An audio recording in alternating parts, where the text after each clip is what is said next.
don't know. It's going to be an interesting game. I don't know if Enyoy will have had too much preparation on this map even after choosing it. So I don't really think map picks are going to be too big of a deal coming in this game. I think it's going to be fairly close, hopefully, but I don't think map picks are really going to matter too much considering neither team has had too much preparation time.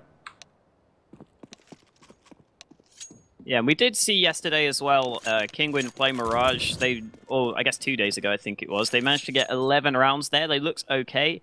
I think as well, of course, the issue is, right, Fox is in-game leading in English. That's not an easy task to overcome. It's going to take him some while to adapt. But I think against a team like Enyoy, they should still be favorites. As I was saying, I just feel like this Enyoy team doesn't really have the full firepower that they're going to need. But I think Benny and Jazar both performed amicably yesterday, so I still think it'll be a competitive series, but I think Kinguin might take it 2-1. Again, though, it's still really tough to predict.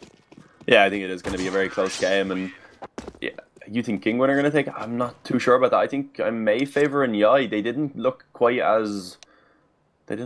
guess, quite as weak as Kinguin did on their first matchup especially on Overpass Kinguin, I believe it was. They kind of had no look at all. They really did have a terrible performance, but they looked better on their second map, so I'm hoping that's the form more that they will be shown now in towards this game. And Enyoy choosing this map, I presume they are going to have at least something prepared. They will have some sort of game plan coming into it, and I think it's interesting enough that Jazar also is going to be the primary op. It gives them the chance, though, also when they do swap over to the CT side, to have both Jazar and Michael on the op, and that double op setup on train, of course, it can be very, very impactful. It can be very useful, and Kinguin, on the other hand, I don't know if they really have a secondary op player. I know Fox would be obviously the main one picking that up, but if they were to get a second, I'm not sure who really would be fielding that secondary one.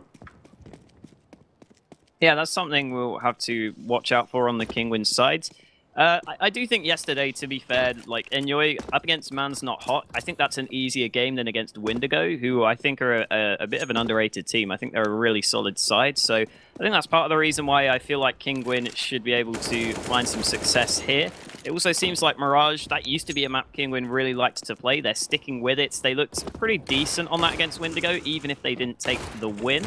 And whereas on the Enyoy side of things, I felt like, considering like Pronax was playing quite well, they still didn't really get the results I was hoping for, and I'm not sure if we can rely on Pronax having that kind of performance again, but you never know, maybe he can prove me wrong heading into this series. Yeah, you've got a point. Pronax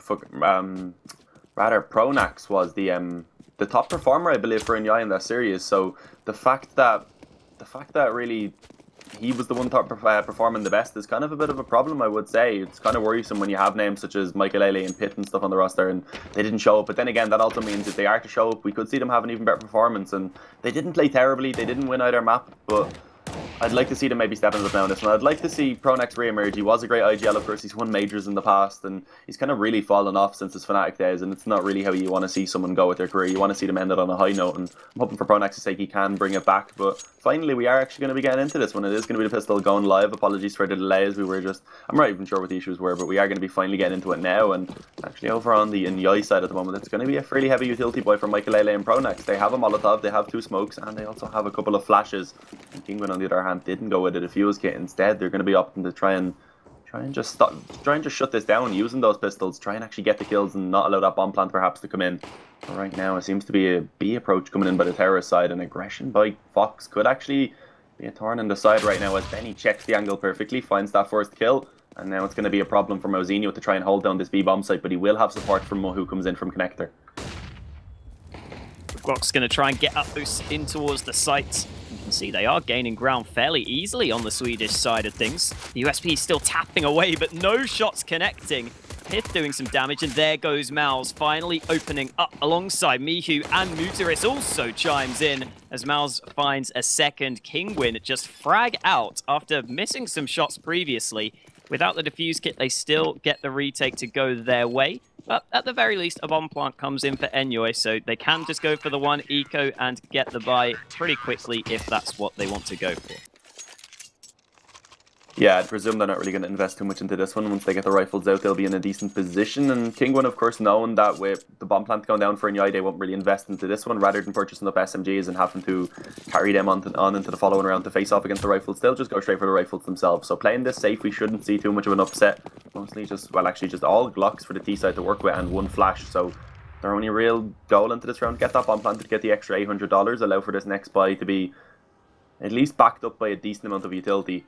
And actually, interestingly enough, it's a complete retake being played right now by Kinguin. And I do like this setup. I do like this, especially when you have so many rifles and you know that you're up against an eco.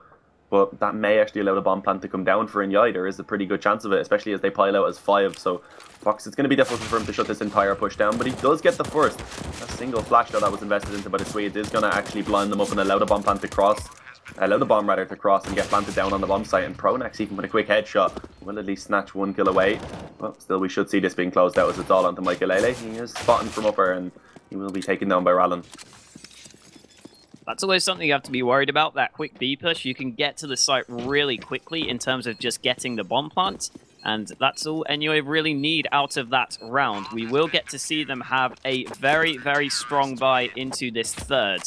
They could go for an AWP, but it would have to be without the Kevlar. Or actually, no, Pronax could afford to buy it up, so there you go. He's going to drop it over to his teammate. I assume it was going to be Jazar that picks that one up. That's what we saw yesterday. And there we go. Jazar will be the primary AWPer over Makalele. And on the Kinguin side of things, it is just the 5 rifles, including a FAMAS for Muturis. We are going to see them stack 4 towards A to start the round. Again, a bit of a risk, but you'll see quite a few teams doing this. It's unlikely on this buy round Enyoy would rush B. And oh, Fox just straight up peeks into A main with the flashbang to assist. Pith was all by himself, so he gets caught off guard, and another strong start for Kinguin. Yeah, really nice job there by Fox to take that opening kill. They wanted to go for a bit of aggression, knowing that they don't really have the most utility themselves. They actually do have quite a lot left, so I'm a little bit incorrect with that, but it was a nice aggressive push by Fox to find the opening kill, allow Kinguin to be just a little bit more relaxed now on this defense, knowing that they have an advantage, and Enyoy will be the team that are forced instead to try and make some form of a play, as they will indeed try to do so. They creep a couple players up towards IV. Jazar with this up is going to be leading the push, and also 2 players inside of A main, looking like A may be the target for the terrorist side, as they could try and sandwich these players in. Rallen going to be able to trade that back onto Michael. He does lose Mihu in the process. Benny, the newcomer to the Swedish side, is going to be able to find one for himself. Spots out another player on the bomb site, and he will manage to escape with his life as he gets his way back in behind the green behind the green train rather. And now playing around the bomb train will be multiple players from either side. Muturis going to be able to find one onto Benny. Pronax looking to try and get the backstab, and let's see if he's going to be able to get this before Fox is actually able to take down any of his teammates, and he will be able to do so. Now we end up in a 2-on-2. Enyoy back in favour of Kinguin. He finds both headshots. Nice round once again by Team Kinguin as they are able to continue increasing this lead. 3-0. Enyoy, their economy now, not going to allow them to buy. Some clean kills to close the round for Mouse. He is certainly one of the players that always seems to be stepping up for Kinguin alongside Mihu, and it used to be when they had Shviro in the lineup, he would play well, but not meant to be. They're going to have to rely on Fox now to do the damage with that AWP, and he will have that AWP into this 4th round, only up against the pistols, so they should be in good shape. Fox is just going to make sure he doesn't get overwhelmed. He is assisting towards B, so they will try and deny any chance of a plant with Maus also in position. The 4 players will line up for the Swedish side, although Pith is out in towards Blue Train on A, so he might try and see if he can sell some sort of presence towards this A site. That doesn't seem too likely, especially as Rallen spots him out and finds the spray, but now here comes that B push. Yeah, I like this from Kinguin. You can see the small amount of practice they were able to get together really has helped. They're just looking like a much better unit than they were the previous time we've seen them play. And yeah, that was a good round once again. They're able to take that one perfectly. They don't lose a single player. They keep all 5 alive. And now, as you can see, after this round, after getting all their utility back once again, they still have quite a lot of money left over. So building up a bank. But Enyoy going for the buy once again. Jazar, he gets the op out. He's yet to get himself onto the board, as is Pith. So we're going to need to see both of those players begin to step it up now for Enyoy to start building up some rounds on this terrorist side, as it looks like they will just fill it up and go for a fairly standard default. A couple of players up into the B halls, a couple of players down towards Ivy, and Jazar and A-Man is going to get caught off guard. So that's the 2nd time now we've seen Kinguin been able to successfully find that opening kill in towards A-Man with an aggressive push. Previously Fox done it. Now it's going to be Mihu that's able to take it. Again, another entry for Kinguin. One sort of man advantage, I guess you could say, to start the round. And they're going to go out towards Ivy, and Pith actually loses quite a lot of health, down to 60 HP. We have seen again the aggression in towards A main. It's Rallen pushed in towards that position. They are leaving Maus solo on the B site, but they feel confident in doing so. It looks like that is a correct call from Kinguin for the time being. Look at Rallen, he has the bomb, he has the aggression, and he also has himself a free kill. Really well timed push there, and that now causes a massive issue for Enyoy.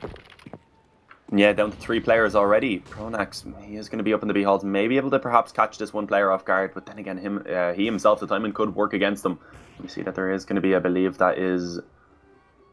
in the B halls, it's actually Rallen that is pushed aggressively in towards A main at least, and we did have one player push him in the B halls, but Mozinho now has just fell back off to the bomb site. He didn't really need to go for that aggression in all honesty when they already have the advantage, so he just wants to play it safe, don't give any chances for Enyoy to actually find the openings, and it looks like it will be towards A where they take it. Michael being able to retrieve that off the body of Jazar will actually go ahead and open up that A bomb site by taking down one player, but there's not any time for them to get anything done, so as you can see they're already just looking to save. It is going to be another round gun in favour of Kinguin no matter what. They can just kind of sit back and relax, and as you can see Fox just sitting in connector staring at the wall, probably taking this time to maybe get himself a drink or something because he knows there's no chance they're losing this round. And Rallen, after time, takes down Michael, steals the up to get a second one for Kinguin to work with, and that is the worst case scenario right now for Enyoy. That's a rough one. Makalele on $650, and with the 2 guns having been saved, they're going to have to commit to the force buy. You can see Makalele just about buys up Kevlar and gets a P250 dropped. And I suppose at least having 3 AKs together isn't terrible. We are going to see Kinguin go for the 2 AWPs, though. I was wondering if it was going to be Mihu picking that one up, and in this round, he has decided to do so. I think they have a couple of options. I feel like Rallen could also pick up the AWP if necessary, but it's Mihu to do so for the time being. And they want to make sure that Enyoy don't get up close and personal. In fact, Fox is holding with the AWP. He gets picked off. That could be a critical loss because now Mouse needs to try and clean this one up. He spots the players out and deploys the incendiary, but the push has already come forward, so he's going to need assistance now on the B site hold. Yeah, certainly. He has a small amount of utility left. That was only that one flash, and he's now thrown that out to try and blind up one player. It allows him to find the kill onto Jazar, takes down Pronax and denies the bomb plant, but eventually Pitt is going to be able to get himself onto the scoreboard by taking that first kill. Benny also finds one towards the Kyle's position. And now only 2 players remaining for the Kinguin side. Are they going to be able to pull this back? Mutt, he's taking that aggressive fight against the player in upper, and Benny will eventually win it. And then Rallen's now the last man standing, and from the flank he's only able to take 1 before he ends up getting taken down in return. So Enyoy finally getting themselves onto the scoreboard. Pitt also been able to do so. Jazar gets that off dropped back over to him, but he's still yet to really make any sort of presence on the server. And not up until this point. It was actually Makalele recovering the AWP who managed to get 1 kill previously. So Jazar will be hoping to improve his level of performance, but Enyoy get their first round on the board. Maybe that's what they needed to just build up a bit of that confidence. We are going to see them again here with almost full nades, apart from Jazar, who went for the AWP instead. And look at Mihu, he could be in trouble. The peek comes in, and Jazar also got that opening with the AWP. So Enyoy just pick apart the defense out towards Ivy. And a smart decision, I think, from Enyoy not to overcommit. Certainly could have been a call from a very experienced in-game leader like Pronax to not go for the push and just fall back with the 2-man advantage. Oh yeah, it would have been detrimental if they did actually decide to come out with IV. As you could see, Kinguin right there, they were expecting it. They got 3 players in position to try and hold it down, and now after realising nothing's coming in the direction, they will just begin to split back out, and just they're so split up at the moment. There's no real possibilities for the trades, and all they have to do is stick together and make sure that they're able to find them themselves, and it looks like they will indeed take this towards the A-bomb site. We see Rallen hiding up close in that behind the green train rather, and he's going to successfully find 1. Low HP now, it should be traded by Pitt. He will indeed be able to find them as he takes out a flash and gets kind of unexpectedly another smoke towards Ivy now as the bomb goes down, and it's only Mutt and Mozinho now to actually try and clutch this one out, and I'm not really sure if it's worth it. The economy for the CT side, it's not that great other than onto the 2 players who are currently alive, so with both of those players rather surviving, they will actually be able to drop weapons, but as you can see, it's not going to happen. Pitt goes aggressive, he finds that headshot, and Mozinho now last man standing.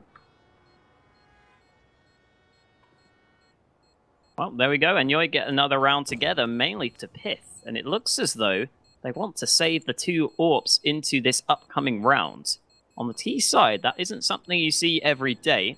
But certainly could work out considering the lineup that Enyoy have put together.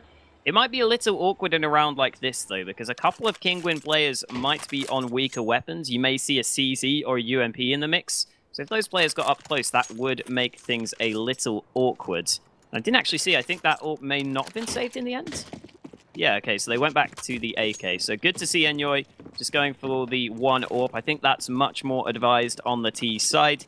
Kinguin, though, will go for the force again. Fox has the AWP in hand, and it looks like he might go for the peek in towards Upper, trying to get the pick, but he misses that opening shot and is forced to fall back after taking 60 points of damage. But at least he manages to survive. Yeah, he was fairly lucky to survive there, honestly, with multiple players posted up on his position, and that's going to be decent for Enyoy early on. They're able to get that slight HP advantage. They've been able to claim control of the upper B halls and force the player who was taking an aggressive stance back towards the bomb site instead. And actually Fox has gone really passive. He's gone back towards the connector now. He is still at least supporting the B bomb site, so Mousinho not really alone. And actually it's Rallen to find the first contact over towards Popdog. Pronax drops down, as does Pit. Both of those players are going to be found, and an AK will be upgraded to for Rallen as he gets rid of that UMP. No longer needs it. And let's see what the T side are going to do now to try and bring this one back in their favour. Kinguin with a 2-man advantage. Mousinho, strangely enough, getting aggressive, and it actually will end up working out in his favour as he finds the headshot onto Michaelele. Jazer and Benny now the last two standing, the two players with the least experience on this team. So let's see if they're going to be able to actually pull this clutch off, the two and the newcomers. Benny finds one, but that will be it before he gets taken down. And with the bomb under the control of Rallen and the CTs in general and Popdog, I don't think Jazer is going to really be able to pull this one off. Especially with 30 seconds and an AWP, he can't really go down Popdog. Mouse is also pushed up through ramp, and he might actually catch Jazar off, depending on the timing. Ooh, Mouse spots him out, but Jazar just about connects with the kill. That does give away his position now, and Kinguin are going to line themselves up to hunt him down. A couple of players pushing forwards. Jazar's gone back towards ramp with 4 seconds left. He could be in trouble here. Rallen goes for the peak. 1 second left on the clock, so Jazar gets some cash, but he doesn't get to save his AWP. And Enyoy's buy now might be a little lackluster into this 9th round.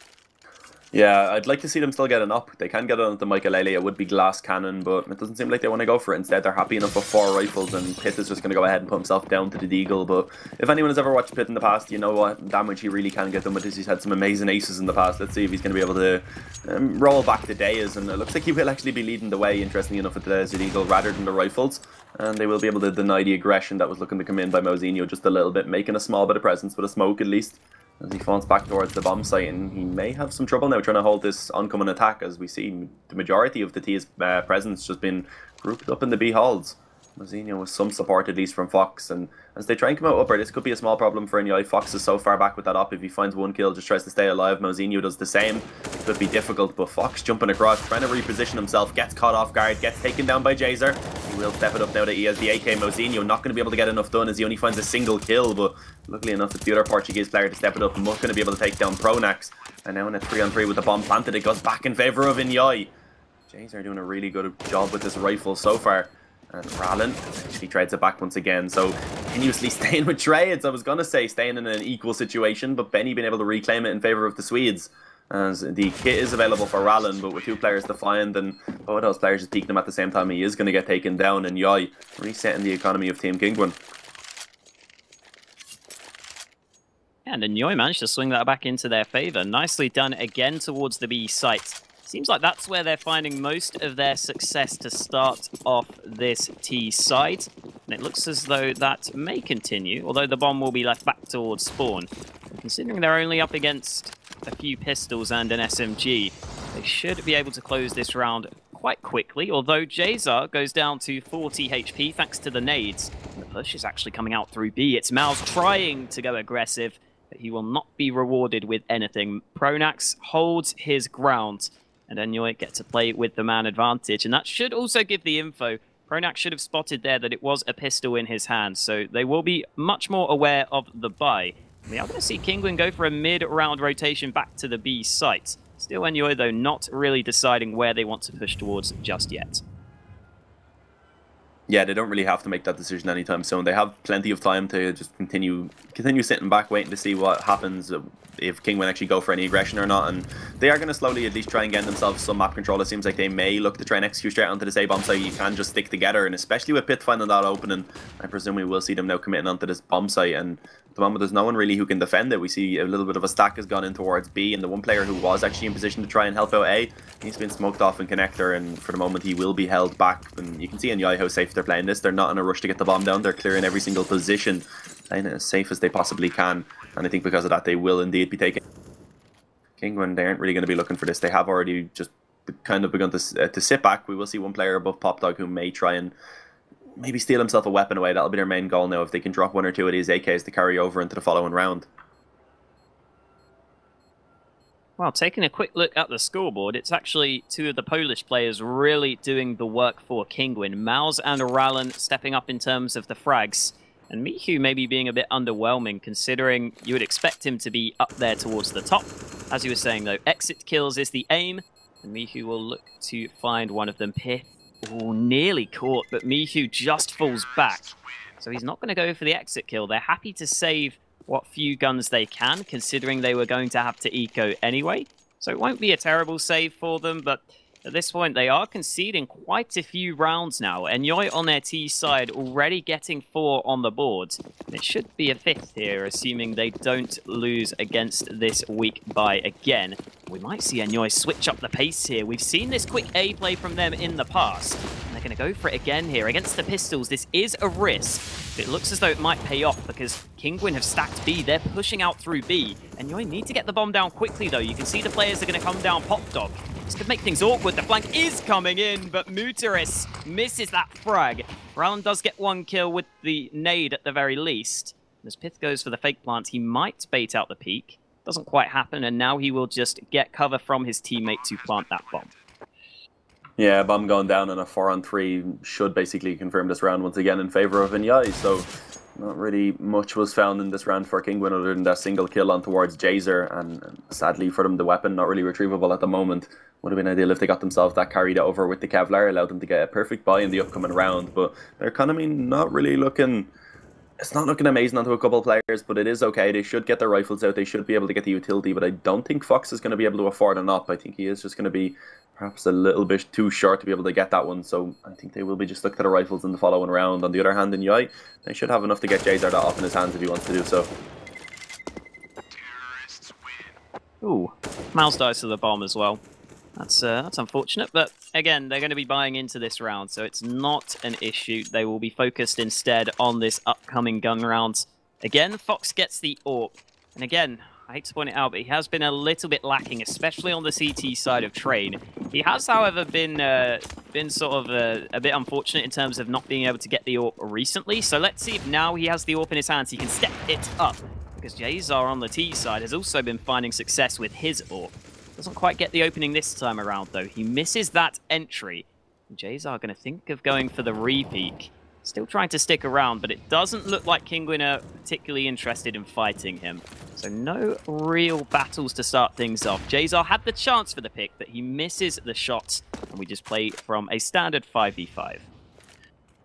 Yeah, still plenty of time left on the clock, so Enyoy not really in a rush. They are just going to continue on with this default eventually, once again go for some map control, but for the moment they're waiting to see if Kinguin decide to go for any aggression, and at the moment Fox is just going to be playing extremely passively over in that B-bomb site with the op, so Kinguin themselves aren't really going to be looking for an opening kill this time. They're happy enough with sitting back, waiting for Enyoy to try and come towards one of the bomb sites, and I guess they're confident in their ability to hold, but with nearly a minute left and very little utility other than that Molotov and flash on Mihu, that could cause a problem later on and towards the end of the round.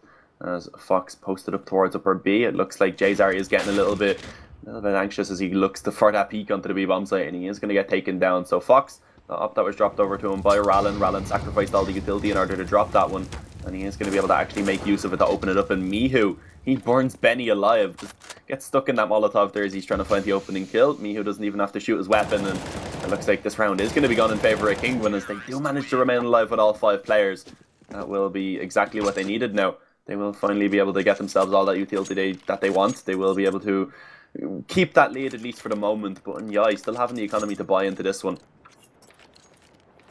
And there we go. Fox manages to win the Battle of the Orpers this time around, and the rest of the team also follows suit. And considering Jazar has the AWP again, Fox might have to win another one of those battles, and Jazar might get another chance for an entry. Looks like the peak didn't quite come in. In the meantime, Rallen playing in towards Popdog, going to go for the push. Spam going both ways, but not connecting on either side.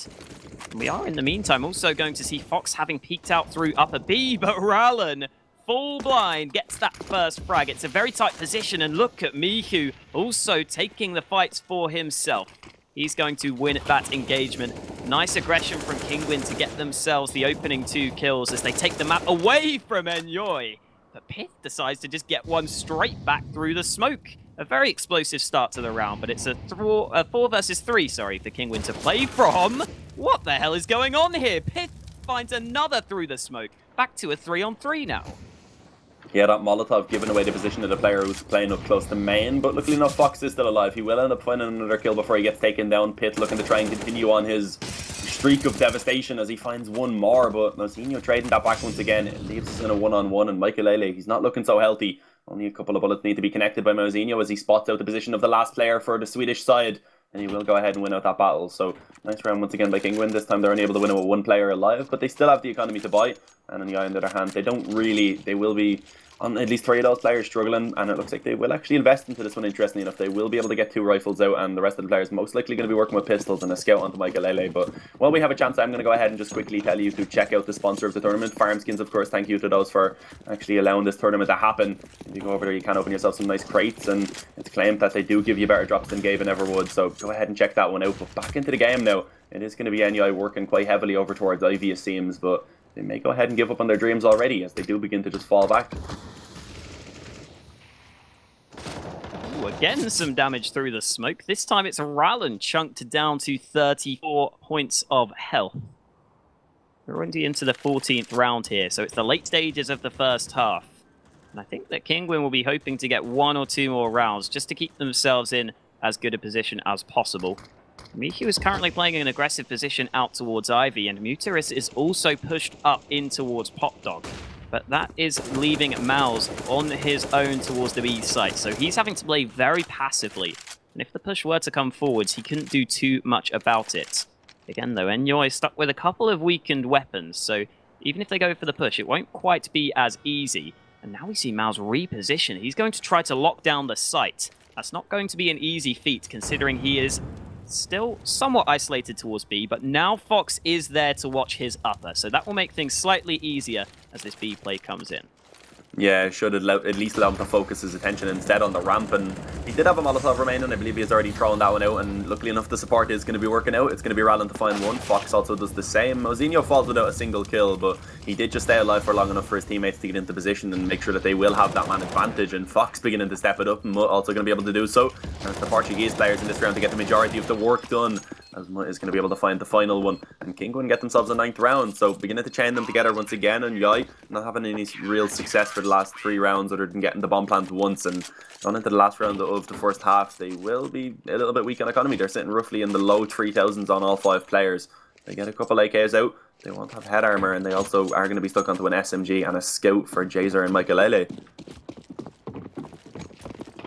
Yeah, another slightly awkward buy from Enyoy, but again, pretty similar to the previous one. They get a couple of rifles in the mix. For a second there, I thought Jazer was going to get that entry, but Fox shuts him down. The AWP again, finding a lot more success in these recent rounds. Fox now will just go for aggression, actually. I thought he was going to fall back, but he will hold that angle in towards A main alongside his teammates. In the meantime, a couple of Enyoy players positioned out towards Ivy. Miku has been a bit quiet so far, but he might get the chance for a kill here, although the smoke there was deployed by Enyoy. I don't think that's quite where they wanted it. They're looking to push through it themselves, though, so we might just see the Swedes think of some aggression out through Ivy. If they were to go for that, I'm not sure it would be successful. They should hear Fox scope in up close, so they'll know an AWP is here as they go for the push, but Fox nails another shot, finding his second. And Mihu's also there to have his back. It looking good as Mu also finds another 2k as the Portuguese Geo yet again close out another round. Yeah, the 2 newcomers stepping it up massively in the final 2 rounds, rather even. Not doing a really good job finding 2 on both, I believe. And Fox also stepping up with the op. He had perfect timing there towards Ivy as he peeked in. He caught a player just emerging from the smoke who didn't really have the vision of him. So a good find by Fox. 10-5 at halftime in favour of Kinguin. As in Enyoy, let's see what they're going to be able to get done. Reminder, this is the map pick of the Swedish side, so Kinguin putting up a really solid fight already, and it'll be interesting to see now if they'll be able to pick up the pistol, maybe close this out fast over on the terrorist side, or if Enyoy are going to make sure that this is going to be really a challenging battle, not really give it away so easy. Yeah, and again, Rallen and Mouse continued to have their strong form for Kinguin, both up there towards the top of the scoreboard. On the Enyoy side of things, again, I think Pith is a pretty good player, but I don't know where the sort of depth in this lineup is in terms of the firepower. That's something that's going to have to be proven into these coming games, as we will get to see the second half pistol shortly come underway. I think if Kinguin win the second half pistol, they will be very, very comfortable with their position. So let's see who can come out on top heading into the second half. Yeah, I'm not too sure. I don't really feel like Enyoy are too prepared coming into this map once again. It's looking fairly similar to yesterday. It doesn't really seem like if that default's not working, they don't have much to fall back on the T side at least. So it'll be interesting to see how much success they actually get once they're on the counter-terrorist side. Instead, that's when Michael can maybe step it up by getting the secondary AWP out, because we did see him the one time he picked up the up off the body of Jazar actually finding a successful opening frag, even if it was too late in the round to really get anything done. But hopefully we'll be getting back into this game soon. We are just waiting for the players to be ready to resume. I'm presuming it's toilet breaks, etc. It can be a very intense game, so need a quick break before getting back into it. But yeah, it's been a good one so far. Kinguin showing a much better form than the previous day. That's definitely for sure. Yeah, the interesting thing is, how does their T side look? 2 new players in the mix, and Fox supposedly meant to be this in-game leader. Again, it's going to take them quite a lot of time to adapt to this role, so we'll have to wait and see how that can go for them on their T side. I think on CT, it's much easier. It seems like most players don't have to be in-game leaders to roughly know the rotates that need to be called or to have an idea here or there. I think the CT side in-game leading, it generally feels like it's more of a team-based thing where you can have players call, hey, let's push this, let's go for a couple of nades here. But on the T side, more often than not, you will have a couple of players do most of the calling. So we'll have to see how that works out for Kinguin. But again, if they get that pistol round, that should be enough for them to have a convincing lead. So they might not need that impressive of a performance on this terrorist half to get themselves the win, as we will finally head back underway. Let's see what the pistol buys are like, and if Kinguin do buy any utility. Certainly would expect them to do so. Yeah, I think this pistol round is going to be super important for Enyoy, especially. They need to pick this one up if they want to get the comeback. So it's going to be a good one as we do go in towards it. Now we will finally be getting live, and let's see what utility is going to be bought up by either side. It looks like Kinguin are actually just going to go for the full set of Kevlar, so looking for the brute force approach, may just try and make their way immediately towards one of the bomb sites. And over on the CT side, it's just going to be Pronax sacrificing the Kevlar, doing what a good leader does, and allowing his teammates to have that support system. Is now over towards Ivy. It's a lot of players looking to try and take some contact. Jays are able to find the first. Pronax also able to take down one. Rallen eventually trades it back, as does Mihu. So it's beginning to actually go a little bit back in favour of the Polish/Portuguese side, as Mihu finds himself yet another. You mentioned he's been quiet so far in this game, but he's stepping it up when it's important. As Benny and Michael are going to be left in a tough situation, but they claim control of the bomb. That is not something that Kinguin were hoping for, obviously. Losing that bomb down in Ivy position, neither player really being too close to try and retrieve it, and both CTs now can just work together and keep control of this one. And Benny just tapping away with the USP is, of course, has the range advantage in this aim duel, and that's really making it difficult now for Kinguin, as it's just completely fallen apart. It's all onto one man. It's going to be the last man standing, looking to try and clutch out a 1-on-2, and Smoke goes down to completely restrict his vision as he pushes through. He should be found. There we go. Benny with a final headshot is going to be able to close it out. So somehow Enyoy come back into that round. Benny and Michael with a 4 versus 2, or rather a 2 versus 4. And a very important one at that. I was expecting Kinguin to just really overwhelm the opponents, but doesn't work out for them. And now into this round, we will see Kinguin go for the pistols. Up against Enyoy with only the single rifle for Benny. So it's not exactly the strongest of buys on the Enyoy side of things. Certainly the potential for some damage. And it looks like Kinguin going to currently have the bomb in towards A main. I guess they're going to try and sell this B push, but only one player going down. And this is a really weird strat. Fox is now walking out through A main. He does get that frag. He has also shown the bomb out towards A, but the rest of the team will also follow up. A couple of players pushing forwards. I don't know what Kinguin are going for here. Now Rallen's trying to push by himself. He's not got any supports. Yeah, strange stuff from Kinguin. It looks like now the bomb is going to think of going back towards B. I don't really know what's going on. Wait, is Fox pushing out through A? Yes, he is. The bomb is dropped. Dean, can you tell me what the plan was there? I don't know. This is giving me a real flashback, some deja vu to a round that we witnessed yesterday on this exact same map. I think it was by Man's Not Hot. We said that, I guess, when you're on the T side, and if you don't even know what you're doing, then the CTs are never going to know. So I guess that was the approach in this round for Kinguin. I'm not quite sure what happened. The bomb has been dropped once again in a situation where they weren't looking too bad, and they lose the bomb, and that's kind of putting them in a really bad position, as it's just going to be Rallen that remains alive, and Enyoy somehow able to bring them, somehow able to take this round with ease, kind of just handed the bomb, I guess, for free. Yeah, like if Fox pushes without the bomb, that's okay. Just a weird decision to go with the bomb there. I was thinking that they were going to put 4 players to rush B and then just hope to get a plant on A, but even that is very ambitious. You're generally not going to have the whole team rotate. Either way, Kinguin now have only got a few upgraded pistols to play with, and this looks like a bit more of a traditional play. A few players out towards B, but they get shut down. Pith gets a couple alongside Benny, and that should again just spell an end to this round. So it looks like Enyoy should be right back in contention as Pronax also chimes in with a frag. Yeah, only Mihu now, and maybe he could find 1 or 2 kills out of this. That's probably the best thing that he's going to get. I highly doubt a plant's going to come in, which would be nice for the extra economy, of course, but with the bomb down once again, it seems like Enyoy are just kind of being handed out every single round. Of course, this time, Kinguin, you can't really fault them. They didn't really have anything to work with. They attempted a fast B rush, which, of course, Enyoy, knowing how easy it can be to actually get the bomb down on B, decide to put some extra presence, and it works out in their favour, as you can see, with a 5-on-1 now. I don't think... Oh, Lele, that shot was amazing. And spins and uses the USP, doesn't need the scout. Upgrades his way towards the P250 also, but there we go. Enyoy been able to get a couple rounds now in a row, 3 rather, so a few. As Kinguin finally going to be able to get back onto this buy now. Let's see what they're going to be able to get done. No op for Fox, as this time he works with the AK-47 instead. But they have a decent amount of utility also to back that up. And Enyoy deciding rather to carry over a couple of these weaker weapons. Gives a good chance now for Kinguin to try and get another round onto the board. And it looks like they may be going for a fast approach. The pace out towards A as Mihu makes his way into Olaf, looking to try and find this opening kill. And he may be able to find one soon. I believe he heard the scope on the bomb train. Going to be able to turn around and take Pith towards E-Box. But it's Lele to find one, as his former teammate Fox will end up taking him down in return.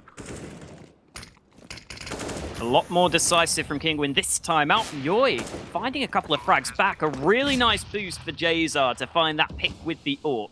That does give away that there's 2 players out towards Ivy, but Jazar spots another man, and Moot is going to get caught out. So it's only Mouse left in a 1-on-3.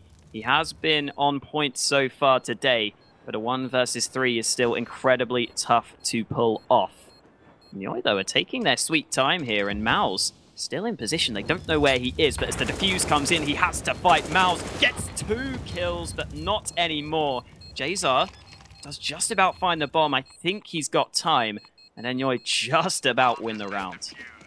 Yeah, he had a couple seconds, 1 or 2 maybe seconds to spare there. Could have been awkward if he still got lost in the smoke. Luckily enough, he ended up just walking out the edge of it, so he does end up getting the defuse. But yeah, some nice shots in that run by Jazar, especially with the op. Mozinho, nice try to try and bring it back, but the spray transfer sadly at the end wasn't enough to take down Jazar. As now it's going to be Kinguin actually fully investing into this one once again, because of getting that bomb plant, the extra $800 on top of their round loss bonus. They do decide to fully invest, and it doesn't really allow them to have any form of utility other than a couple smokes, which I believe have already been thrown out. 1 Molotov and 1 flash, and I guess their play here is kind of just gamble it by going fast towards the B bomb. So I hope they maybe catch 1 player off guard, and that is actually going to be Benny. He's been doing a good job so far since being anchoring this B bomb site. We saw him in the previous one with the supported pitch, just shutting down that eco rush, and let's see how successful he's going to be when he's actually up against the rifles, and playing very, very passively at the moment. Will be kind of just giving the bomb side up, and Rallen with a great 1-tap on towards Lele. Benny going to be able to eventually trade it back, and seems like it may be going in favour of the T side, as Mihu with 2 great kills. He's going to be able to take down Benny as he turns,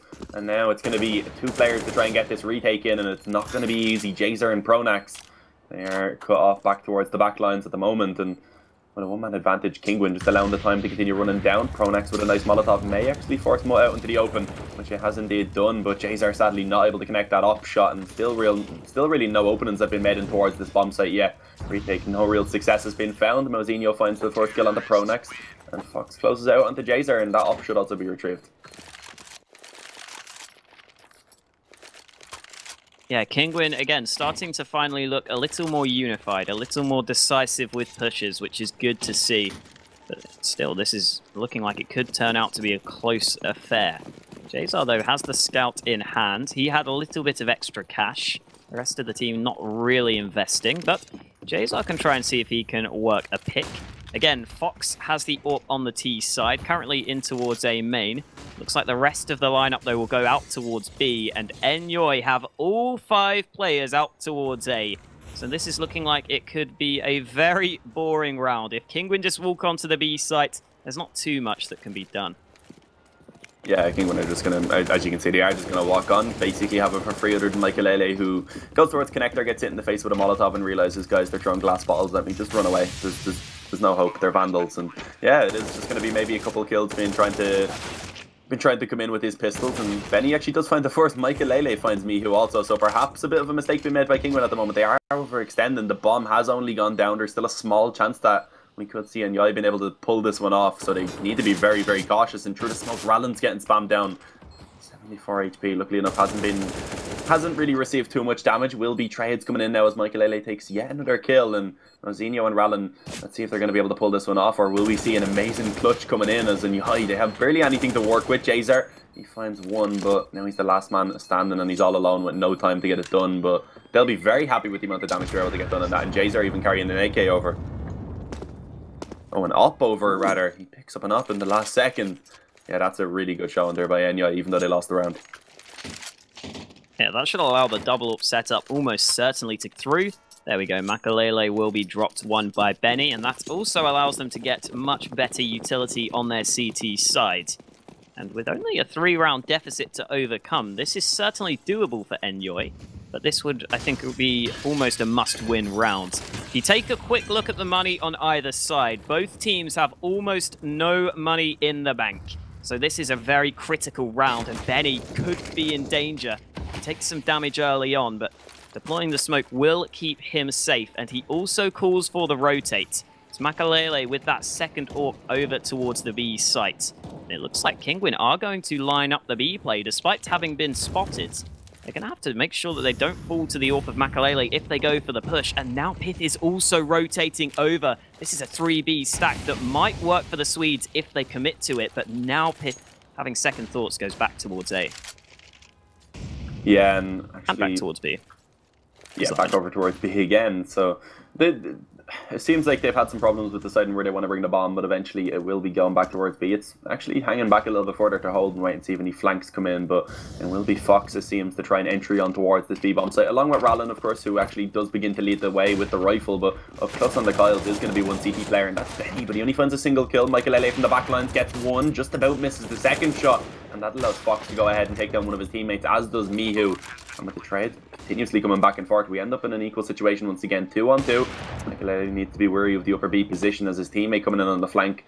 He needs to also be cautious of the up of Fox, which is going to be posted up on that position currently, but the timing may actually work against Fox. Pronax, he may be able to find an exposed side as, oh my god, the timing, it's so close. Fox just about escaping with his life. And Michael now pushing in with his USP. 2 low HP players to find. It is a very viable weapon in this situation, but he needs to get a move on, and there we go. First kill by Pronax. Michael closes it out, and it is going to be Enyoy getting themselves up to double digits. And they're going to try and save the 2 AWPs. There we go. Max will be dropped the other one by Makalele. So they get to save these 2 into the upcoming rounds. Kinguin still got the bomb plants, but even with that extra $800 across the entire team, they only have enough money for pistols here. So we're going to continue to play what looks like it might be an incredibly close affair here on this first map. Remember, though, this is Enyoy's map pick, so even if Kinguin lose here, they put up a pretty good showing, and there's still every chance for them in the series. Oh, okay, then Makalele. I think he connected with that shot. Either way, it's not too much damage done, but Jazer is also here with the AWP, but the push comes in, and Pith actually gets caught there, so that's one gun lost, and Mihu gets another frag. The pistol's doing all the work. How is this happening? Oh, no. Not like this, Enyoy. Not like this. They're going to lose. Benny, just too many players to deal with. That is a brutal round loss. Look at their money. Oh, my God. Yeah, no, you can't be losing rounds like that if you want to be able to win these games. Those crucial rounds are ones you really need to win, and because of the current scoreline now, I think that may be the game going in favour of Kinguin. Pith is actually going to go ahead and invest the majority of his economy into this one, leaves about $800, but right now there's not really much for Enyoy to work with. They only have a couple P250, rather a P250 at Eagle and 3 USPs, or at least did until Mutt was able to take one of those down. So Kinguin looking likely to get up towards 14. Going to be able to take himself a second headshot. Muff beginning to step it up now. He's just looking to try and get his confidence back as he looks to try and pad his stats up against these eco-win players mostly. And Rallen also doing the same. Takes down one, finds a nice headshot onto Pronax. And Jazer being the last man alive, his position will be known. And he does get dropped by Fox. So 2 now is all Kinguin need to try and take themselves the first map in this best of 3 series. And as you can see right now, Enyoy, they don't really have a great economy. And it seems like they are going to go ahead and invest fully into this one.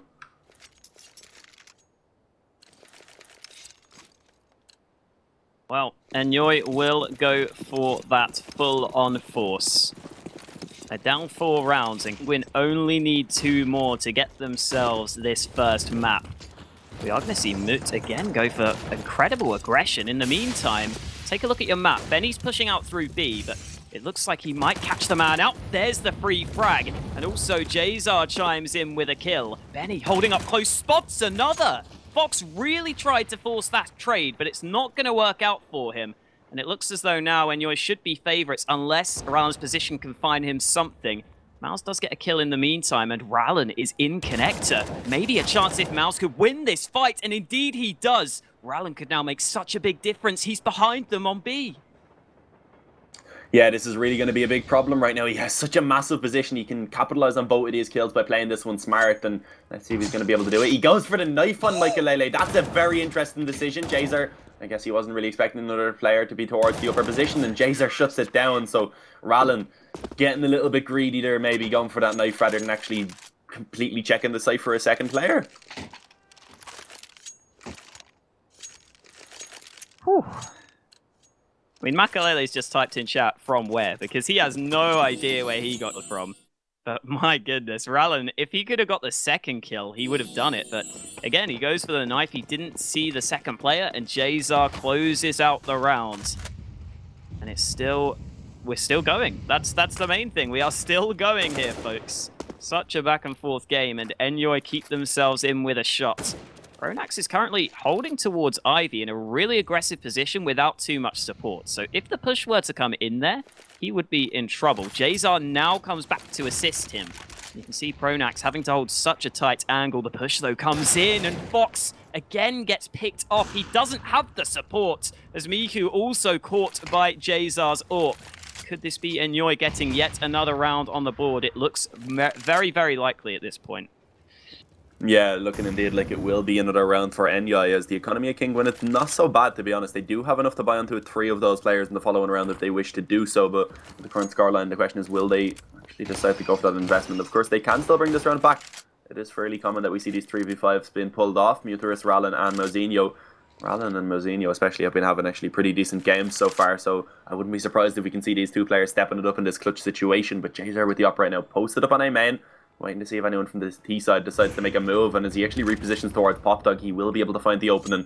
Takes down Mutt. Rallen and Mozinho are still alive, and they are beginning to get some of this work done. They find 2 quick headshots, as it is now going to be only a 1-man disadvantage for Kinguin to work with, looking to try and get the bomb planted. 20 seconds remaining, and Pronax from Ivy looking to try and get the work done. The Molotov, it could have been absolutely massive, but it just about fails as it bounces back in his direction instead. And then Mozinho and Rallen looking to try and reposition to try and win this after plant out, and this is a crucial kill. Mozinho finds it onto Michael. It's only Benny and Pronax now, and Pronax not looking healthy at all as he falls to Rallen. This round is completely falling apart for Enyoy. It's all onto Benny. No defuse kit, low HP, or rather half HP. Mozinho just playing around the E-box. Should be found any moment. Benny, not much he can do in this position. In Kinguin, they pull it off once again. And if you take a look at the scoreboard, it's those 2 players, Mouse and Rallen, who have really done a lot of the damage. And they did all the damage in that round, finding all 5 frags between them. You've got to give them props. That was really well played. And now Enyoy look to be down and almost out. Pith somehow only has a USP for this final round. The rest of the team with upgraded pistols. Fox does actually take some damage. I think that was a nade or 2 taking him down low. And Mao's also down to 28 HP. In the meantime, though, Pronax was spotted out towards Ivy. The molly also forces him back. Elsewhere, though, Benny again has pushed out towards B, so he's getting a lot of info. He's allowing this A stack to happen, but it's still going to be difficult for Enyoy to actually find the frags. Yeah, definitely. I don't think there's really much can be done. Mihu, after finding that first kill, really puts a lot of pressure now on these players on the A bomb site, and they're having zero success at all. Jays are desperately trying to take down that one player, and A-Main won't be successful. And once again, it's Benny left all alone at 1 versus 5. He seems like a decent player since I have actually watched him playing on this Enyoy lineup, but I think it is definitely too much to ask, especially considering he's only 51 HP already and doesn't have a rifle. As he's stuck in connector, Kinguin actually don't have the bomb, so they will have to go back and retrieve that. Maybe gives a bit of time for Benny to try and force a couple 1 versus 1s, and I don't think he's going to be able to find anything quite yet. I think he has also been spotted. He is going to be taking that fight up against Rallen. He finds the first one, but he will instantly fall and return to Mihu. So Kinguin ended up taking that map 16-11, as it was looking like it could go either way for quite a long time. But now we will throw it back to the desk to discuss the game that you did just witness. Welcome back, ladies and gents, and there you have it. Kinguin winning against Enyoy on train. Enyoy's pick 16-11 to close it out. So they are back into the game. They won a map which was picked by Enyoy. They are going to their map pick afterwards. So a lot of positive stuff for Kinguin coming in. But before we go to a second map, of course, to break this one down. So Hogar, from the start, it was close, round after round for each team. They were close, 6-5, 7-5, and so on and so on. But seems like when Kinguin started to dictate the tempo on their T side, Enyoy practically, like the last time, couldn't do anything. Yeah, the problem, I thought Mutiris didn't start a good half, and he woke up on the second half. The big thing is the 14-11 on 26th round, yeah. They had 2-on-5, and missed timing for the play with Op. I don't remember who was exactly in the site. He was watching the pop room or ladder room. Jazar, yeah. And he pulled out the knife. I don't know why. And the player from the behind killed him. And from that moment, everything started going down for their team. And the thing is, they lost 2-on-5. The next round, they were eco. I mean, they were forced buying, and they couldn't win. Yeah, basically after resetting them at that point, basically we knew that Kinguin is going to win this train. But then on the other side, you have Fox that was finally playing much better than he did in the last game when they played. So congrats to him, of course. And this is just one step further in Farmskins Championship. Do you think that they have what it takes to take this best of 3 2-0? The next map is Mirage, I think. Yeah. I mean, as Hogar said like half an hour ago, any team can win a Mirage, even if it's a real team or a mixed team. So it will be really interesting, but I think Kinguin might win this one 2-0. Yeah, I mean, definitely it looks like they can. Do you think that maybe some player needs to step up from Enyoy in order for them to tie this game up? Yeah, definitely Pronax. He had 9, and I think 9 kills. 8 or 9. Yeah. 8. I think something, 8, yeah. Actually. Yeah, he had 8 kills, like poor performance by him. But on the other hand, Rallen had 30 kills, which is quite amazing, and Mouse did amazing job on B side. I remember somewhere in the first half, Rallen waiting for, let's say, 15 or 20 seconds on T-spawn to waiting for that time to expire to kill Michael, who was holding AVP, and the next round he was left with $650, so he had to buy maybe a smoke or P250, so that was really funny.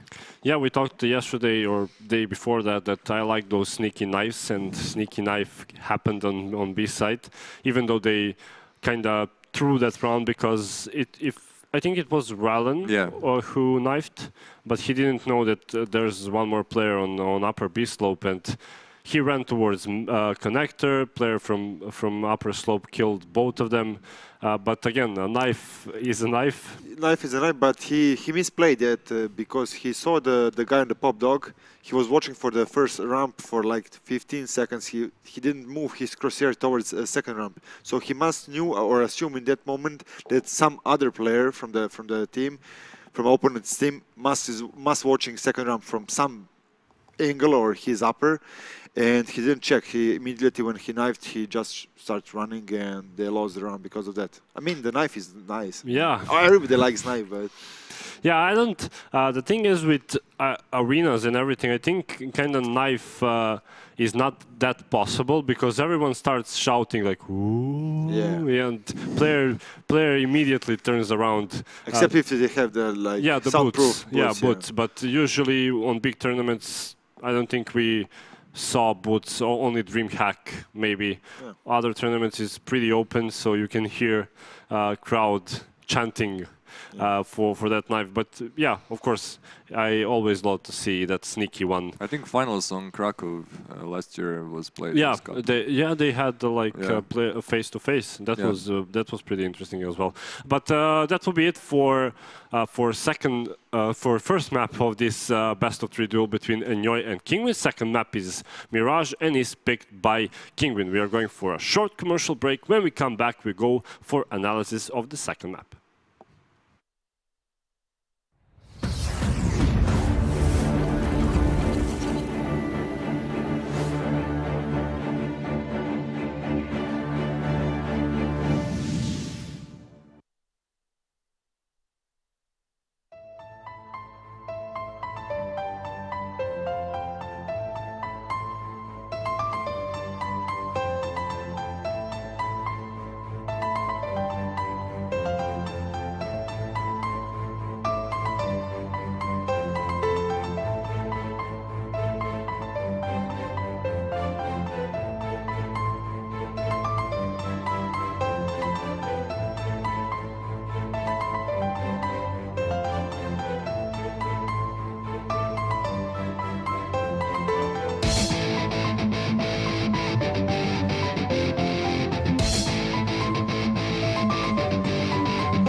Welcome back, ladies and gents, to Farmskins Championship Season 2, also a qualifier for IEM Katowice, as you can see here by my left side. 16 teams are fighting their way through GSL format group stage to face off against 4 invited teams in playoff single elimination bracket. And, of course, for that one slot at IEM Katowice to join phase SK and so on, currently invited teams, as far as I know. I think that there are 6 more or 5 more invited teams, and UCC has that last slot here for Farmskins Championship. Will be interesting, definitely, to see one of these teams advancing forward. So far, Kinguin managed to take first map against Enyoy, and second map that is coming our way is Mirage, and is picked by Kinguin, of course. So, gentlemen, let's go into a breakdown. So, how would you put now Enyoy in which place? Do they have a lot of pressure on them because they lost first map? This is their second official, and of course, if they lose this, they are eliminated from the tournament itself. So, Danny, can Enyoy come back? Yeah, they can, but they're playing under a lot of pressure because this will be their 3rd official map, and they don't want to approach the next game with 0 win percentage. So they really need to do their best in case if they want to avoid being eliminated from these qualifiers. Spirit, I think they're going to take this one. It's the Mirage is their map where they most play on.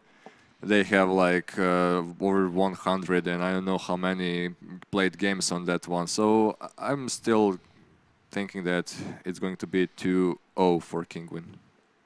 Yeah, I mean, Holger, you as a in-game leader, and you have new team, for example, as it is in Enyoy, and you have experienced players like Michael Pete Pronax. How much time do you think they need in order to become a stable professional team?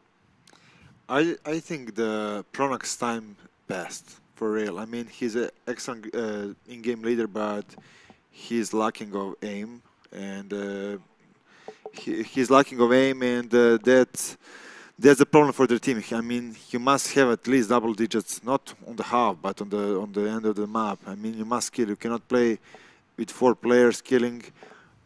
Of course, only if some of your players had like more than 30 frags or 30, 40 bomb. But you must have Nico then, so to compensate. The thing is, they need a lot more practice than 7 days. You said I think they created the team after 7 days ago. So I think the thing is they have young players, not so much experience like Makalele and Pronax itself, and they need time to maybe they're helping them in the game while they're playing, so they cannot focus on their game itself. So they need some time to spend with each other to play together, so they can figure out how to approach the map. Yeah, definitely we will be seeing if that is going to help Enyoy. Definitely, for now, it definitely looks like they didn't practice at all. That they need a lot more to compensate those mistakes that are currently happening on the server.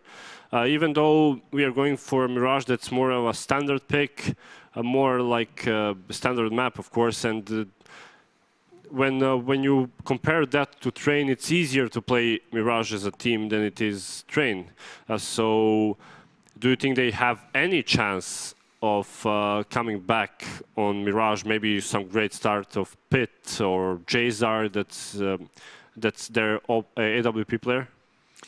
For sure. I mean, they have star players. They just need to find their confidence zone, and just start playing more simple. I mean, you don't need to have some fancy struts on the Mirage. It's just simple control of the middle, taking the control of the connector of the boost, or what we seen actually on first day. I think it was Spirit. they were all the time boosting in the window. It was Pride and Valiance. Yeah, Pride. The Pride. There was always when you have a connector in the boost, you can easily rotate and choose which side you want to attack. So it's easy map for them. I think they can bounce back. Okay, so quick predictions since we are ready to go live. 16-8 for Kinguin. 16-8 Kinguin. I will stick with the Swedish house power, and I would say 16-14 for them. Okay, so split desk here at T-Frax Studio. We are soon ready to go live, so we can throw it to our casters, Dean and Hoka. Thank you very much, Rema. We are indeed here back for Mirage. And again, quite an exciting matchup. That first map back on train was certainly very, very entertaining. And let's hope that Mirage is similarly as fun to watch. As always, my name is Hawker, joined by Dean. It looks like we're going to get some fun knife round strats. Nope, the run boost fails, but still, Mirage, what are your thoughts on this map? Yeah, I think Kinguin are going to be able to close this one out. Enyoy, of course, train was their own map pick. We've seen Kinguin take that one with very little practice. I'm sure the thing is most players do know how to play Mirage. It is a fairly standard map. Just go for the mid control, maybe leave a player lurking. You can get one up short into the ladder room, you can get one up into connector, and then you can just kind of reapproach the bomb site from 2 different angles. But I don't know, I feel like Kinguin at the moment, they're definitely just showing that they were the better team. It was very back and forth. I will give you that over on train. Like Enyoy, they looked like they were in the game up until really the last couple of rounds when Kinguin just out of nowhere won that round with pistols. So if a couple of crucial rounds definitely go in favour of Enyoy, rather, they could definitely bring themselves back into this, and we could take this the full way. But that is the question, if it's going to happen. I think Kinguin right now, I would probably favour them to close this out to a 0. Yeah, I think I'd have to agree with you. I was just looking at the stats quickly for both of these teams, and it's actually Benny who's been the best performer for Enyoy over these first 3 maps in terms of the stats. So that's somewhat surprising. One of the newer players doing well, alongside Pith was up there as well. But Kinguin in general just obviously had way better stats on their side. Maus in particular has been performing well throughout this tournament. But enough about that. We're going to have to focus on the pistol because Enyoy all focused around A. And Mihu's going to spot them out before the push comes in. They will make their way forwards. I think that's a failed smoke, but still Enyoy get the entries they needed. And the bomb will make its way towards the site. Makalele looking for another fight. Fox, however, manages to take his head off. And so now it is a 3v2 with Enyoy still not having planted the bomb. The clock's up close. They're having a lot of success at opening up this bomb site. Rather, again, Fox actually going to be able to find another kill there. Takes down Benny after the bomb gets planted, but Pitt, the player that was mentioned to maybe step up, is going to go ahead and take that headshot for himself. And with Rallen being so low HP, not having Kevlar aim punch is going to be a real big problem. And Pitt only needs to connect that one bullet towards his chest, and indeed that will take him down easily enough. It is going to be Enyoy to take that pistol. They got the first couple of entries, and even though Kinguin fought back to try and get themselves into the round, in the end Enyoy take it easily enough, I would say. So first buy coming into this one for Kinguin. They will go ahead and invest onto everyone, interestingly enough. Even Fox is going to fully invest into this one. They don't save any money at all to go towards the op, so I guess they're going fully out on this round. They're confident enough in being able to try and pick this one up with only pistols to work with. And right now towards middle, Enyoy sending at least most of their presence towards this position, and also a couple towards the B apartments, who may try and approach through underpass instead. Yeah, Jazar is the first man going forwards. He does do a tiny bit of damage up against Rallen. The bomb has been left fairly far back, so it looks like Enyoy quite happy to take this round at their own pace, not force the issue.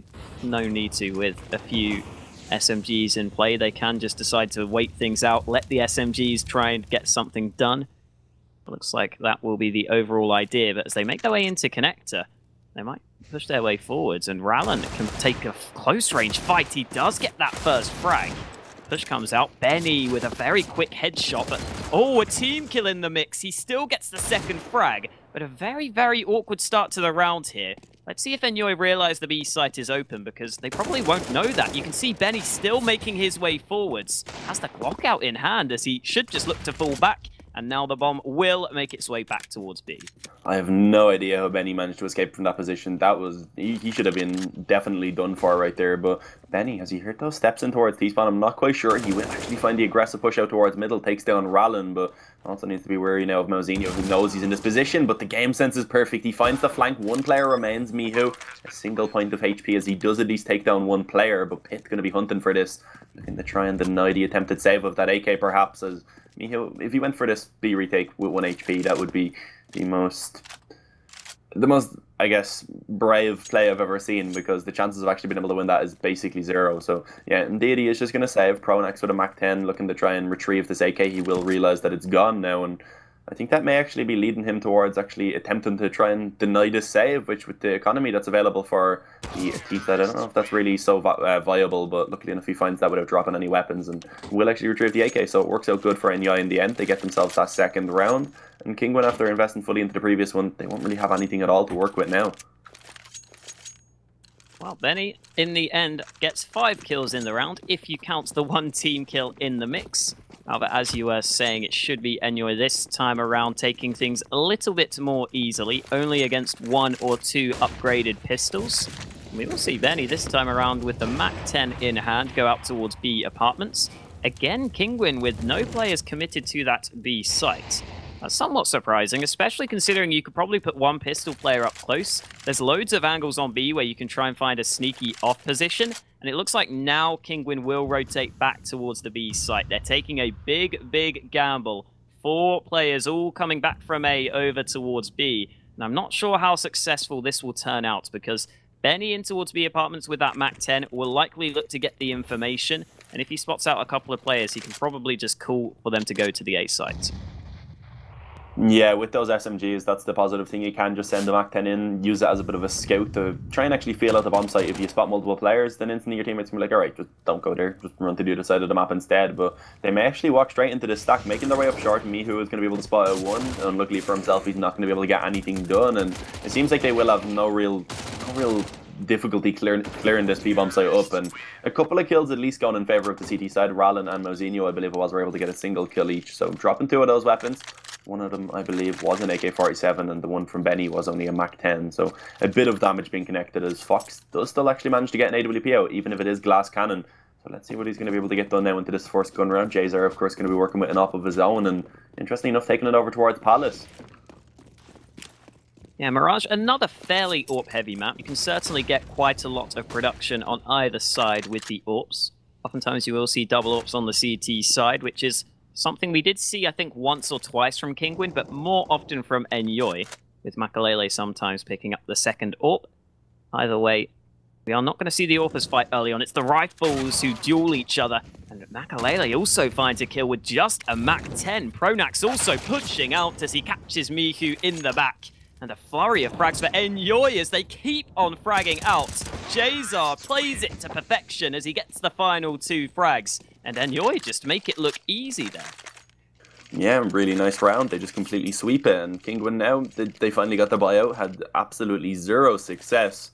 And once again, they're just going to be back onto the pistols. So the economy of Enyoy beginning to build up a bit. A couple of players of about 7,000. Makalele, knowing that they're up against a weak buy rather, decides to keep this Mach 10. And once again, they can use him as a scout and try and feel out if there's going to be a stack. As this time it seems like Kinguin are going to play a little bit more standardly, just splitting up like all across the map, and I don't think this is really how you win these rounds when you're on the CT side, especially with very little investment. Just splitting up really and taking 1 versus 1s is not really going to be so productive, and Benny taking on the first already. Pitt chimes in. Eventually Mut is going to be able to take down 1, but I don't know how much more they're going to be able to find, and with that weapon not really being retrievable, still just stuck onto the pistols.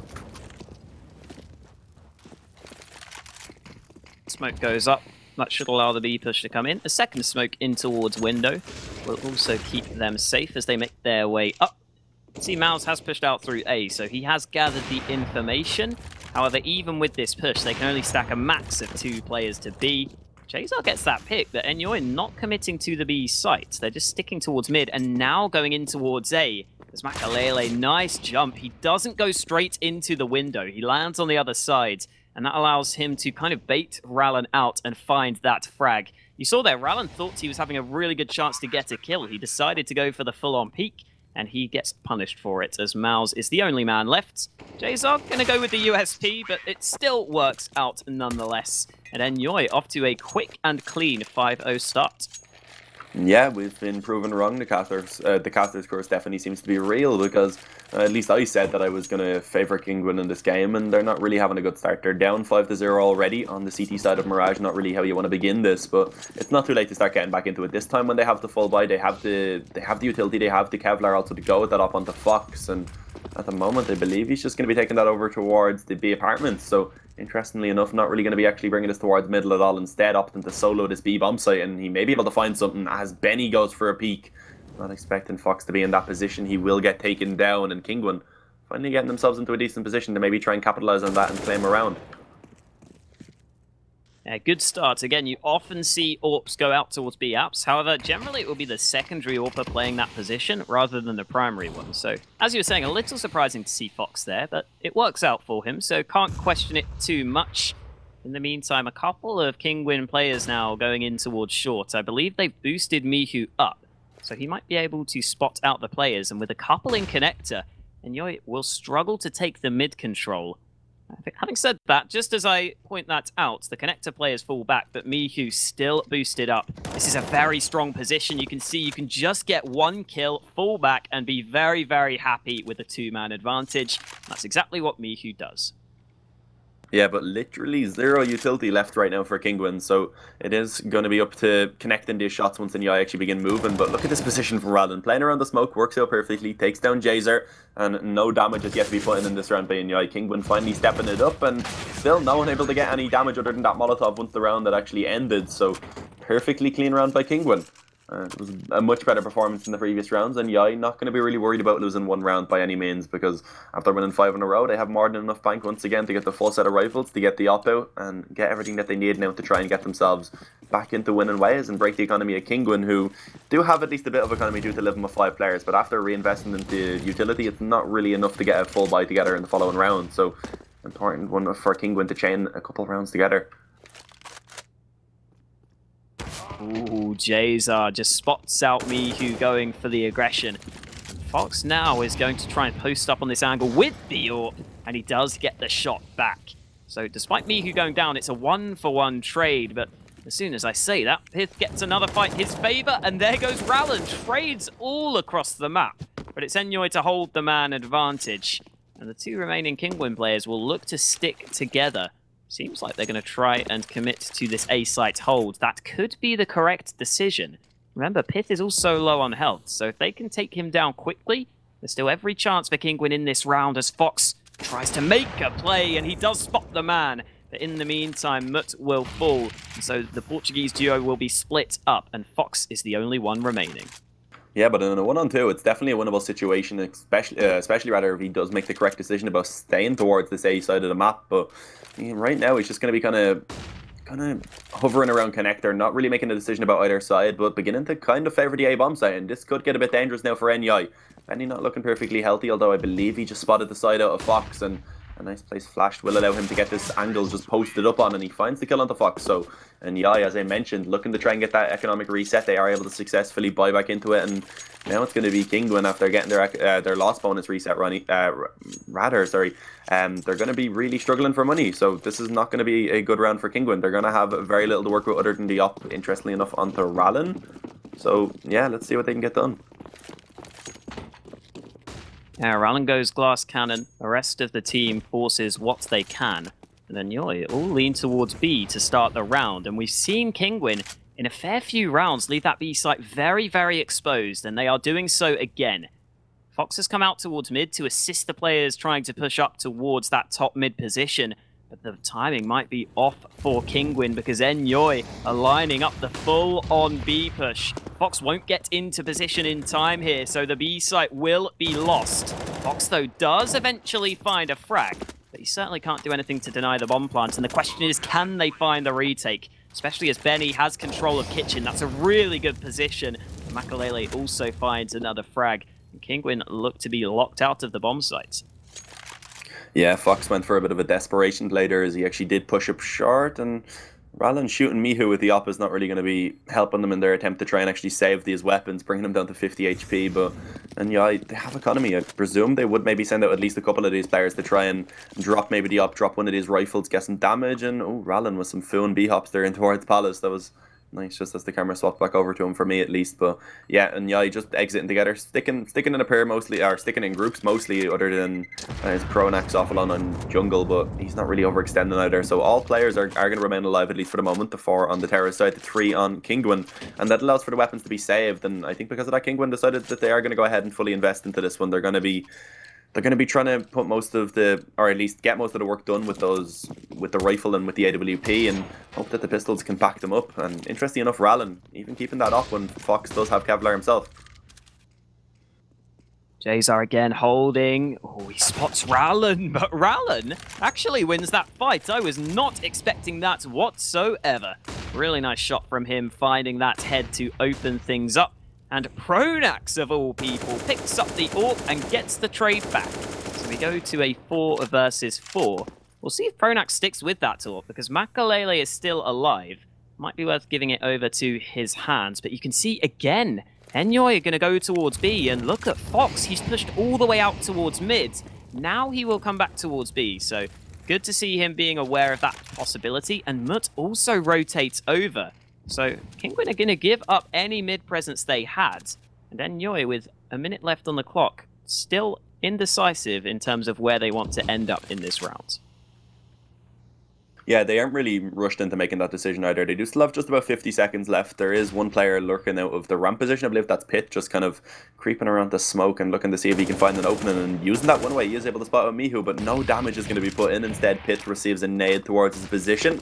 And as we see the 4 towers group up towards A, we also see the 4 CTs do something similar. They did have 3 players at least on this bomb site. 2 of them began to kind of back off, and there was of course a player towards connector already spotting middle, and now the terrorists making their way out of ramp finally. The op in the hands of Fox, with very little utility left other than one smoke. He may have a chance to maybe try and stop this cross from happening, and Mutt instead in sandwich with the CZ gets a quick double. Upgrades to the AK. Makalele last man standing. Let's see if he's going to be able to roll back the years as he does go ahead and take 2 quick kills. He's going to be B-hopping around trying to claim the bomb. Very little time. And it's Makalele up against Fox, the former FaZe players, in a very intense showdown, as Fox with the USP looking to try and decrease the distance between him and his opponent. And he finds the final kill. And that is going to be Kinguin finally taking themselves a second round. Fox steps it up when it's required, as does Muterus. And there we go. Kinguin 2 on the board. Makalele there, that second shot, that no-scope was very, very ballsy, but he managed to get it to work. However, Fox, as you were saying, eventually wins the fight of the AWPers, and so Kinguin scrape a second round on the board. Not exactly a convincing one, however, getting the round win was the main aim, and now they will have a bye into this 10th round. Enyoy again, they do like grouping up to start the round. We haven't always seen them commit to pushes when they've gone for this sort of group together. However, it does give them the option to do so if they want to. And they are lining up a couple of nades over the top. So if they do go for this full-on A play, I think, again, it will have a decent chance of succeeding, just having the smokes to go over the top. We saw them go for a B push like this previously, and they will go for the A play. Mao's holding off. Here's the steps and gets an easy frag, but the trade comes in so quickly. They get up into his face. And now Enyoy have the man advantage, and they have the bomb site all to themselves. Yeah, 4-on-3 in favor of Enyoy. Pronax needs to be very cautious, rather, as he finally will be able to cross towards that bomb site, get the bomb planted. Fox jumping up on top of Ticket Boot, just about escapes with his life as Jazar just unscopes. And he ends up finding Pronax as he looks to try and retreat back towards the ramp and is caught off guard. Now in a 3-on-3, Rallen on this flank could be the player to get the work done for Kinguin, but actually it's Mihu. A nice placed Molotov forces Pitt to try and take the challenge, and it's not going to go in his favour. So now it's only 2 that remain for Kinguin, or rather for Enyoy, as Kinguin are looking good on the retake. Jazar getting knifed. Oh my god, he gets the no-scope onto Rallen. How does he do that? It's all onto one player now. Mihu in a 1-on-2. Low HP onto both Makalele and Jazar. He finds the force, and he is going to get shut down by Makalele in the end. And what a round that was. Okay, let's calm things down here. That was intense, to say the least. Kinguin only have pistols now, but yeah, what a round that was. That shot from Mihu, whew, that was not too shabby. Kinguin now, though, don't have too many chances for the same to happen here because they only have those pistols, as I was saying. Mihu still has the deagle though, so maybe the chance for some crazy headshots. But it does look like after such a crazy round in the last one, both teams are just going to slow things down. They need a little bit of time. They need to take a breather, and with good reason, because that was intense to say the least. Oh yeah, I'm still trying to catch my breath back from that one. I was sweating just watching it. I'm not gonna lie to you, that really was intense right down to the last second. And Benny, oh, that's a really nice find. Double spray down finds both of the Portuguese players as they look to try and push through underpass, and really doesn't work. It doesn't work out so well for them. They get a small amount of damage, but Kinguin with a manpower and firepower disadvantage now are going to be in a difficult situation. But let's see what they're going to try and do now to bring this back. We see Mozinho playing up on Palace and A-Stack coming in as they look to try and take a bit of a gamble. They could be correct in their decision, but for now, Enyoy, with still just about 50 seconds remaining, they haven't really made the full decision about where they want to commit. And if they do go towards the B-bomb site, they're going to be very, very happy with their decision, and it looks like that will indeed be where they take it. So, nice raid coming in from Enyoy as Pronax with the Mastermind calls will be walking them directly into an empty B-bomb site. Yeah, and with the time ticking away, it seems almost guaranteed that will be the case. It there does give away a rifle. I'm not sure if he was trying to sell a fake or what, but he gives away his AK. I mean, if you were trying to sell a fake, you don't have to jump out like that. You can try and just take the fights normally, but either way, Enyoy will have the B site, and I assume Mouse will be fairly happy to just hold onto that AK. Remember, Kinguin fully forced here, so the entire team will likely be fairly content with saving what they can. The only player that didn't fully invest was Mihu. He has 1.3k in the bank, and Mouse has $700, but nothing considerable in this 11th round.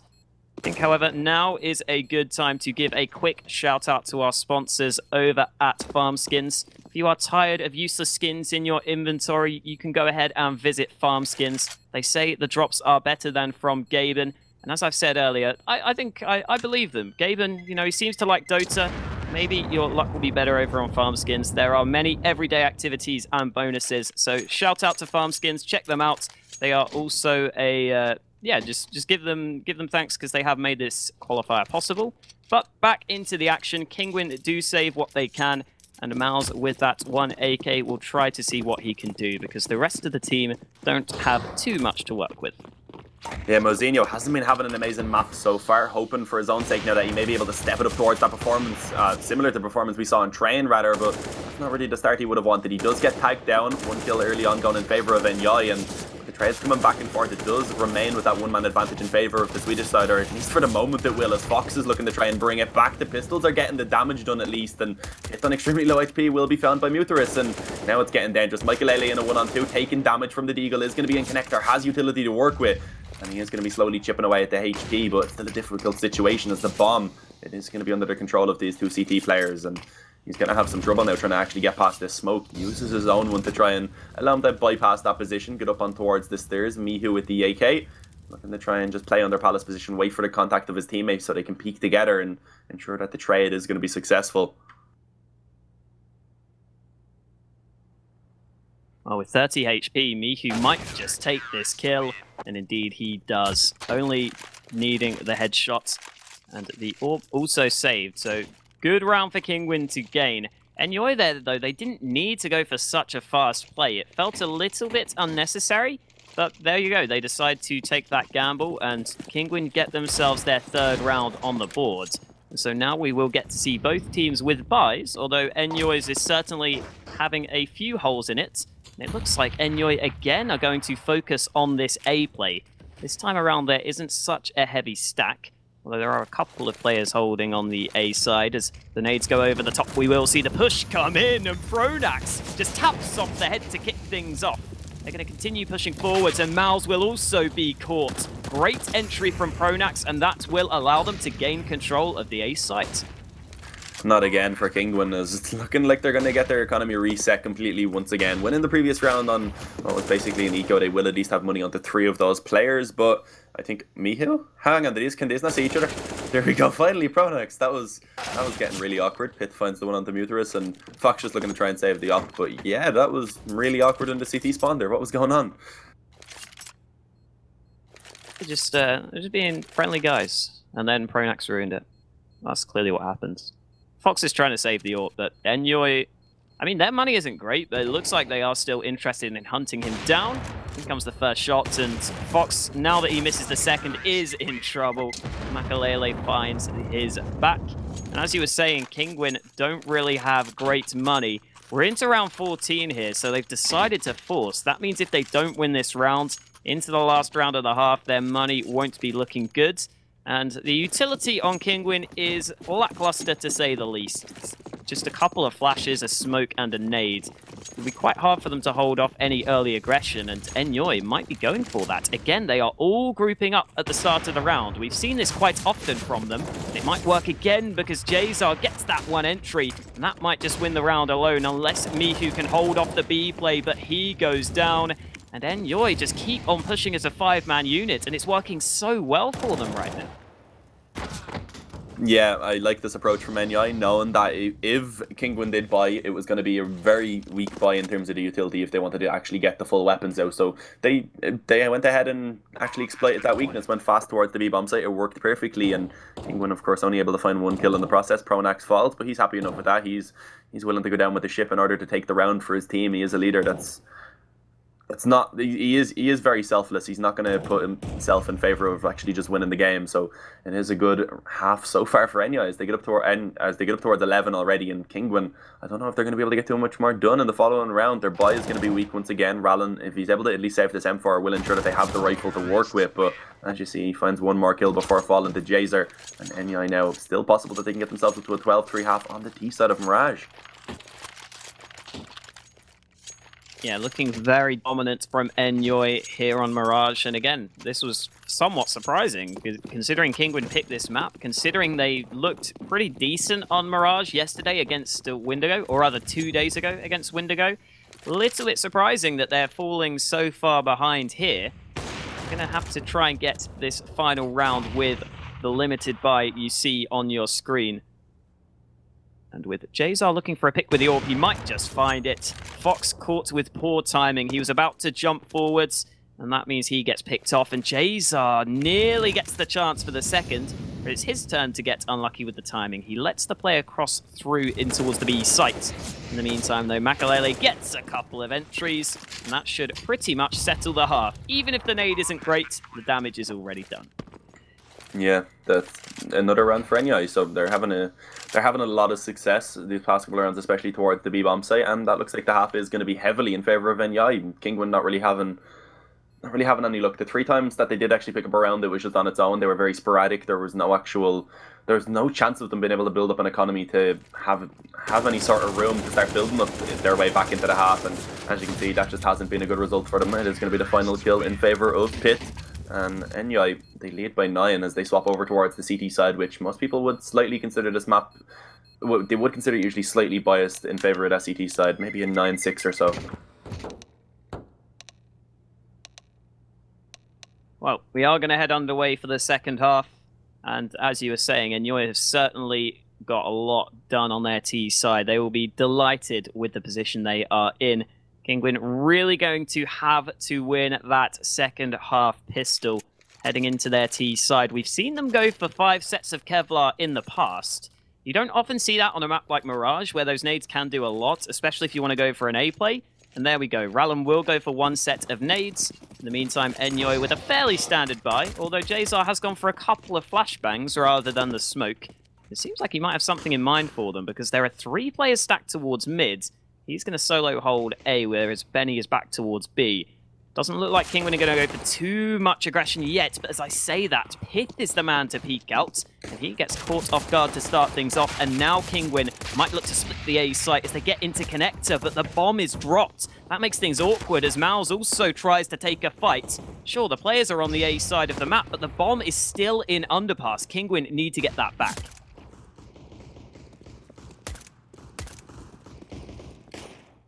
Looks like they will be able to do so. Jazar is going to get 1 kill.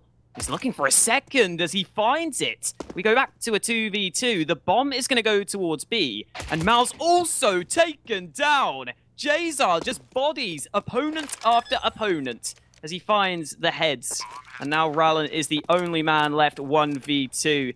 Jazar might have got the frags, but the players on the Swedish side are still low on health. So Rallen certainly still in a good position to try and close this. Yeah, this is certainly a very winnable. There's a good chance of him actually being able to pull this off, as both of these players will just be approaching together through the kitchen position, looking to try and creep their way out, yet to actually make any noise. And the position of the plant is actually really good for Rallen to try and just play the time off of. If he goes for the shoulder peek, he will spot out that no one's on the bomb. Pronax trying to tap away, almost has the headshot, but he just about misses. He will fall, and that's going to leave it all onto Jazar, and he goes down to Rallen. Kinguin, they keep themselves alive for the moment, as it is going to be 4-12 as they take themselves at least a glimmer of hope now to try and stay in this game, as long as they can actually withstand these pistols that are most likely going to be purchased up by Enyoy. Despite those 3 kills from Jazar, it's not quite enough for Enyoy.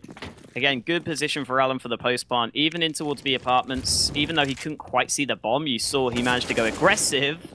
Speaking of aggressive, Mihu's going to get that first kill. Hit taken down. A little bit of team damage there, I think, in the mix, but the mid play should still work, although a couple of kills come back. These pistols doing some damage. Rallen still holding off, gets his second frag. And as he taps away, he will do damage to Makalele. So it looks like Kinguin should be in control, and there it is. The final frag comes out, only losing a couple of guns as Kinguin convert and get to save all 3 AKs. Yeah, good round by Kinguin, just taking that battle over towards mid, continuing to do so, making sure they traded out, and of course having the rifles, they were favoured. So into this one, Enyoy not really investing too much other than a P250 onto Jazar and a nail onto both Benny and Pronax. So I guess that's a bit of an attempt to maybe get some early damage in, and it looks like it will be actually fairly effective on towards Fox. And luckily it's only 51 points of damage. The second net I don't think actually connected any at all. So it's not maybe as much as they would have hoped for. Of course, Kinguin are still going to be heavily favoured with their current weaponry that they have available, and look how slow they're taking this. They don't want to mess this up. They know they're currently down quite heavily, and they need to play this perfectly. Mistakes at this point aren't there's no room for mistakes. They can't make them.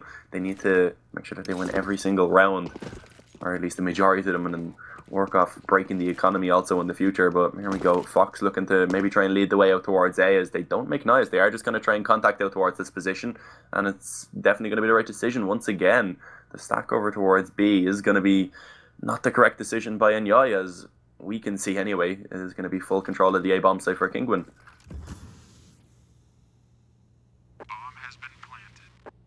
Well, the game will finally be given up, and with Enyoy having very little, they will try to play for some kills. The peek comes in, and Pronax gets the kill all by himself. The double dink does the damage.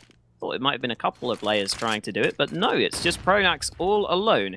And Enyoy will continue to stick together, trying to roam as a death squad, but Mihu spots them all. A lot of damage done, and he's going to be hungry for the frags. Gets himself 3 kills. Again, another gun dropped. We're going to see Enyoy push around. They will manage to salvage the AK. So nice stuff from Enyoy to just stick together, making sure they can at least get something out of the round. And Jazar just about survives with the AK in hand. Nice little bonus heading into this upcoming gun round.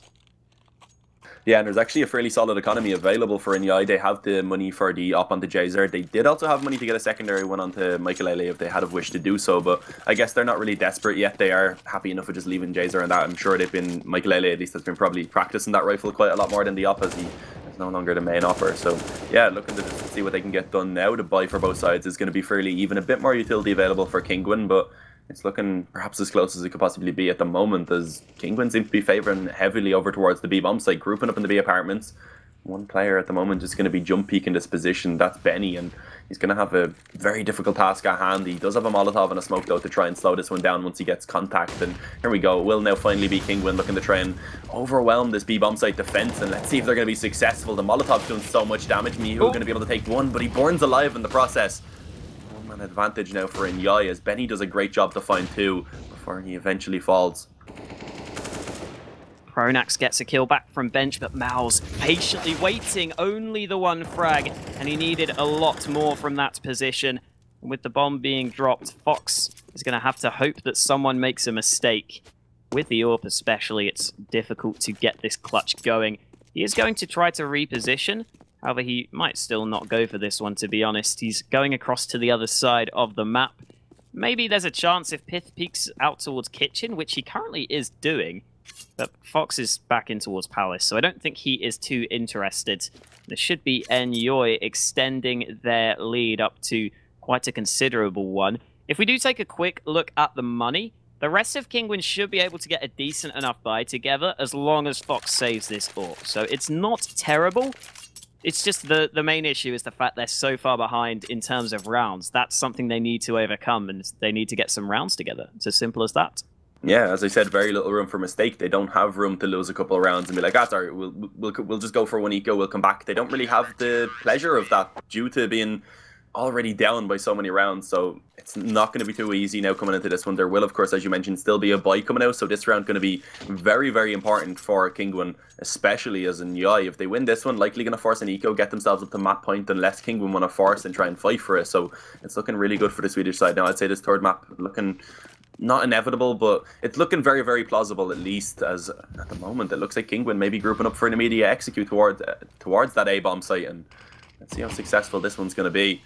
Right now, they will just continue to hold, waiting for that smoke to begin to dissipate off of the ramp, and then they will look to try and overwhelm this site, as it's a pretty decent setup. Plenty of utility still going to be in the hands of the CT side, at least for the moment. A couple of Molotovs, some flashes, and plenty to just try and slow this down for as long as possible. And actually, they've decided to go for a very heavy presence towards A. I think this is a raid coming in by Pronax. He puts another player on the bomb site. Pit finds the first. They're going to be able to shut down Rallen also. And right now, there's no success at all for Kinguin, as they're just being picked off one by one. And the poles are indeed fallen. Must have been a car crash. Oh, Fox gets that kill. In comes the trade, though. I think, as you were saying, they really did not look confident on that push. A couple of players pushed out, then the other two weren't really sure. It just seemed like no one fully committed to whatever they were trying to go for. One kill comes in, but Ronax finds the one in reply. And Enyoy edge ever closer to that 16th round they would need, assuming we don't go to overtime, which is very unlikely at this point. The double AWPs will be invested in towards, and on the Polish side of things, I guess I should say Polish and Portuguese side of things, they don't have too much, just a few pistols. The nades are looking quite good, but maybe with these pistols, they will actually be more confident in just committing to the push, because with the CZs, you have to get up close. There's no reason not to go for it, so that could be something that helps out Kinguin, but still difficult with the pistols. Okay, Makalele doing a bit of damage with the wall bang. If he went through the wood, it would have done more, but he shoots through the wall, and now that B-play will come in. Yeah, I didn't actually know that wallbang was possible, but yeah, it is going to be the T's indeed trying to just overwhelm this B-bomb site defense. They haven't had too much success in the past, and it doesn't really look like that trend is going to be changing anytime soon, as Benny's absolutely shutting it down. He comes in with a quick hat trick. And it is going to be Michael Elliott to take down one more, all onto Mihu, and there you have it. Benny doing so much work in that round. You see he gets 3 kills, he gets 2 assists, and then Enyoy taking map point. And yeah, I don't think there's too much Kinguin can do into this final round, or well, at least the potentially the final round, as they do at least get 1 rifle out, 2 rifles rather if you count that Galil, but it's not the optimal. It's not what you'd really want coming into this one. And Rallen actually yet to buy, interestingly enough, I believe. Doesn't need guns. There we go. Never mind. He does need guns. Just needs a Glock, but no. He goes back for the CZ. Ooh, Moot actually just walks out towards mid and catches Pronax out in the open. Still 2 AWPs to work with on the Enyoy side of things, so the mid presence doesn't exactly feel convincing, but there we go. An opening pick nonetheless. And Kinguin will now group up, this time as a 5-man unit. Unfortunately for them, Benny has pushed B apartments, so that might allow Makalele to rotate over towards A a little bit more quickly. And if this rotation does come in, then Kinguin's push is going to be made a lot more difficult. Jazar, though, committing to the site with the AWP. This is a risky play. Let's see if it pays off.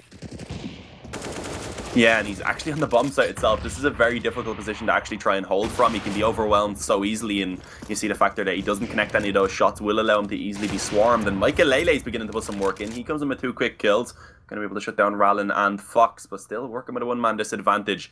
Kinguin just slowing this down, as you see, waiting to try and group up. Benny finds one in towards Palace, and this is beginning to fall apart now. Mousinho and Muterus, and yeah, no success at all. Makalele spamming into the box is going to be able to take down one more. Mousinho has to try and clutch it, and I don't think it's going to happen. 67 HP. Fox actually playing this very solo, needs to be cautious. Doesn't want to get caught off guard, doesn't want to allow a chance for Mousinho to come back into this round, but Mousinho pushing in towards CT, finds the first. And now it's all on to Benny. He has been playing well, the newcomer to the Swedish lineup, or at least the newest up-and-coming player in the Swedish lineup, and he's going to be able to close it out. 16-6 in favour of Enyoy as they take Mirage. Don't go too far. We will be having Inferno up next, but for now we will go to the analyst desk to discuss this game. And there we have it. Enyoy managing to come back into this match and winning 16-5 in the end. 16-6 in the end, and amazing, really coming back from that first map after they lost in this fashion, practically destroying Kinguin on Mirage, and it was Kinguin's pick. So well played to Michaelele and co. Coming into this Mirage, we thought that Kinguin has it just because of how Enyoy played that city side on train. But Hogar seems like they were on the same page here. Basically, every single player stepping up. Benny had a really good game together with Michaelele. So, what do you think? What went wrong for Kinguin? Nothing. They played good. I mean, they just were. The team were better. The Kinguin team were better on this map. Not the Kinguin, oh my god. Enyoy team were better on this map. Makelele was on point. He started hitting his shot with the AWP. The last round 2-on-5, he shot 2 guys, and the third one through the box, making possible to Benny to clutch it on 1-on-1. They just play better. They found their motivation. They grew. They start rolling, and I think we will see in one intense third map. Yeah, you can see everything falling apart there for Kinguin. Enyoy winning 2 versus 5 that round in the end. Michaelele in city spawn and Benny coming from house on flank. And they played that one pretty well, even though that was a lucky shot for Michaelele through the box to deny that plant. Definitely would be tougher for them to retake the site, but really well played. Danny, what do you think about... now we head into Inferno, and can Enyoy surprise us here and eliminate Kinguin from Farmskins Championship? Well, I think they prepared enough for maps such as Cash, Mirage, or Inferno, because we're mostly seeing these maps. On this tournament, we never saw Cash, and I'm a bit disappointed because that's one of my favorites. I know it's your worst favorite map, but I think that they prepared enough. They managed to surprise Kinguin. I saw that they were leading on the first half 5-1 on T side, so I was like, okay, this will be really interesting. And afterwards they won on like 16-6. We've seen Makelele denying the plant in the last round through the box. That was really amazing. I mean, Pronax didn't have much great performance on the last map on train, having 8 kills, but seems like everyone from Enyoy stepped up and delivered so much for their team to win. Yeah, I mean, of course, when you have team coming from deficit, losing their own map pick, you would expect Kinguin to kind of overrun Enyoy on Mirage, but I actually didn't expect Enyoy to come back in this fashion, winning 16-6. Maybe I had them like winning 16-13, 12, like the last map finish, but seems like they changed the pace. I think even in a couple of rounds, I think they played more freely on city side. They play more loose. Yeah, more loose. That's the right word. And maybe they will play the same on Inferno, because Inferno is that kind of a map where you can do. There's not a lot of corners like on the train where you can hide, we cannot spam the box. I mean the trains, and it's more skilled map. I would not say skill. It's more raw map actually to just run and shoot. So. They play on contact as well. You can't really do that on train. It's pretty hard to play on contact as a T. Yeah. Throw one pop flash, that hit-on flash that we like to call it for the house, jump out of the house. Basically, it's a lot easier now on reworked Inferno to check the angles on site as well, because it's a lot brighter. Cities usually hide. And the graveyard is not like dark like in the previous version. Yeah, and definitely one of the most interesting games always happens on Inferno, and Inferno is our decider for this best of three, so it will be definitely great to see both of these teams stepping up for the last map of this duel between Kinguin and Enyoy. We are going for a short commercial break. When we come back, we'll analyze Inferno of Team Kinguin and Enyoy.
As I said, a really short commercial break. We are back here in the studio, IFRAG studio in Belgrade. I'm Rema and I will be your host for today. And of course, together my companions, Hogar and Danny. We are now up to a third map in this best of three, and it's Inferno as we talked about. And it's definitely going to be interesting just because it's tournament life on the line as well for both of these teams. If they want to advance, they need to win. And if they lose, they are out of Farmskins Championship and, of course, qualifier for IEM. So, boys, we are now to a third map. Do you think that maybe Pronax, with his experience leading Fnatic for 3 major titles and everything, can help them, Hogar, now to maybe win this best of 3? For sure, he always played the good Inferno. It seems like the map suits himself as a team leader. He always have good tactics, good rotations with the team. Depends how the teams approach the city side. It is important to have control of Banana because the site it's really hard to defend now. To defend actually because it's much wider and opened. So every pop flash or every molly can attack you or blind you, so you cannot hide anywhere. Depends of the city side and the pistol round, the first pistol round, because I mean, who gets the first pistol round and the Echo one on city side, he will probably win the half. Yeah, well, most important thing I would say that it's that everything is rotating about that first pistol round, and second that can basically win you the game. If you're up 9-6, let's say it like that, and you win your pistol, you're, let's say, if you don't lose your anti-eco, you are up 12-6, and basically at that point you need to win 3 more gun rounds in order to take the, or 4 actually. The reason My math is bad. The reason why I said this, because the easiest way to win eco round, I mean force buy, is on the Inferno because it's close range map. So the thing is, who won the pistol, and the next round he can easily win the half. So yeah, every single corner is close range, from house to short to maybe long player can play close to library and wait for a pop flash of teammate and spot just with shoulder pick. But everything else is either you hide behind the boxes,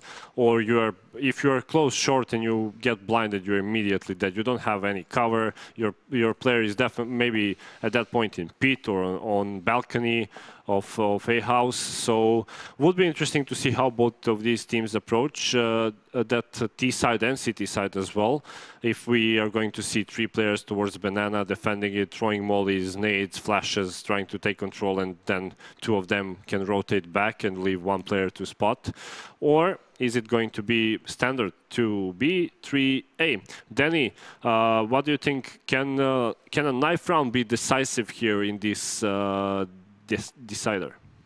Yes, obviously. If Enyoy wins the knife round, they should be picking T sides to dictate the tempo. And of course, one of the main factors for success on this map is AWP players, because Makelele is a second AWP player, and Jazar showed a great game against Man's Not Hot 2 days ago. Unfortunately for Enyoy, they lost 16-10, but overall I think they showed a great game since it was their the second official map played. So I think that Enyoy have a decent chance to take this one. Yeah, I mean, coming all the way, as we pointed out, losing first map, then maybe we thought, okay, maybe they didn't have enough practice. They can't really play against these teams right now. Maybe they can in near future, like I don't know, for a month now. And seems like they can even stomp Kinguin 16-6 when it comes to Mirage. And if they start strong on Inferno, I think it will be same case. But let's talk a little bit about Kinguin, and can they maybe reverse that destroying of them on Mirage and maybe come back into Inferno with let's say better mentality, like Fox as an in-game leader should say, okay, forget that map. We are one map away of elimination from tournament, and so on and so on. And can his leadership, Hogar, improve maybe Kinguin on Inferno? I think they lost their momentum, so they will not be able to bounce back. The reason for that, I think, I mean, they practice, but I think they try to practice a lot of maps because you cannot ban all the maps, right? So I think they know all the maps, or for example 5 or 6 of them, but just few tactics, few rotations. Not like they're not fully prepared for them. So the reason that I give advantage for the Pronax team is that they know they're Swedish, they know how to play, how to approach. It's Swedish school of the country. Like every country plays their own style of the CS. That's why the Swedish CS was for a long time the best in the world. So I think they will win this for sure. Yeah, we are soon to go live as well, so we can head off and do predictions, our favorite part of the analysis. So Danny, who takes this last map of this best of 3? It's me first again. Enyoy for sure, definitely. I mean, yeah, 16, let's say 16-12. 16-12, yeah. Okay. Hogar? I will stick with the Swedish, what? Powerhouse, right? Power. Yeah, now I corrected myself. I will stick with them, and I say like 16-5 again. I mean that Kinguin is very good on Inferno, but since Caper and Sparrow aren't with the team anymore, and Fox and Mutiris have to adapt with 3 other teammates that are from Poland. I mean, they have a chance to win this one, but I'll still lean towards Enyoy because of that performance on the last map. Yeah, I mean, the communication, again, needs to be good, especially because it's last map and everything is on the line. But again, Inferno is that kind of a map where you can have a really fast rotations from connector towards B side. Just one pop flash can maybe pull back rotation. They can mean a lot for example, for Enyoy in that situation to throw a fake or something if they feel that Kinguin is kind of over-rotating at some point. But we'll see if Enyoy can take this best of 3 and win first their first match in this, or first points in this Group B. We are ready to go live, so Dean and Hoka, take us away. Alright guys, welcome back to the final map of this best of 3 series, and what a series it's been so far. We have 2 new lineups coming in, trying to showcase at least what they can get done, and I think both have been fairly successful so far. We saw in the first map Kinguin looked like the better team, and Train we saw Enyoy really stepped it up, and I hope we see a very close game now upcoming on Inferno. But once again, I am Dean, I'm going to be one of your casters today, and of course I am once again going to be joined by Hoka. Yeah, thank you again for the introduction, and I think this final map is really tough to predict. Kind of feels like Kinguin right now are playing more off of their skill than actually being able to have the team play and to have the setups work. So that's not something that's too easy to predict. I think overall, I've got to slightly agree with the analysis desk, though. It feels like this Enyoy team are a bit more consistent in terms of being able to get those rounds. I mean, we saw back there on Mirage, their T side, where they were going for those pushes as a lineup. It wasn't anything crazy, but it was just really well executed round after round. So I think I'm going to edge this one over to Enyoy, but if Kinguin show up, then it could be a very close game. Yeah, I think the main problem for Kinguin is they do certainly have the skill, but I think the communication barrier has been a small problem. We've seen them making quite a few mistakes that have cost them rounds that I think they probably should have won. On the other hand, Enyoy, while they don't really have as much skill between all their players, they have kind of that chemistry. They have the in-game leader in the form of Pronax. It's not like they have someone who doesn't speak the language that he's calling in fluently and someone who doesn't really maybe have a lot of experience doing that. So Enyoy, I'd say in a long best of 3, I'd say they would be the team that I would probably now favour to take this one, and I'm looking forward to definitely watching this game. Hopefully we will be getting live soon into this one, and hopefully it's going to be just as intense as the previous one was.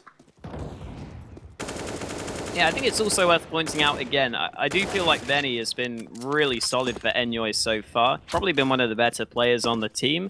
Whereas, you know, someone like Pith that you might want to be the star player, when you look at this lineup, hasn't really been performing as well. So I feel like there's still room for improvement for Enyoy also. I feel like Jazar's been pretty good with the ult, but if a couple of players step up, then there's still every chance for them. But here we go. We will head underway into the third and final map of this series.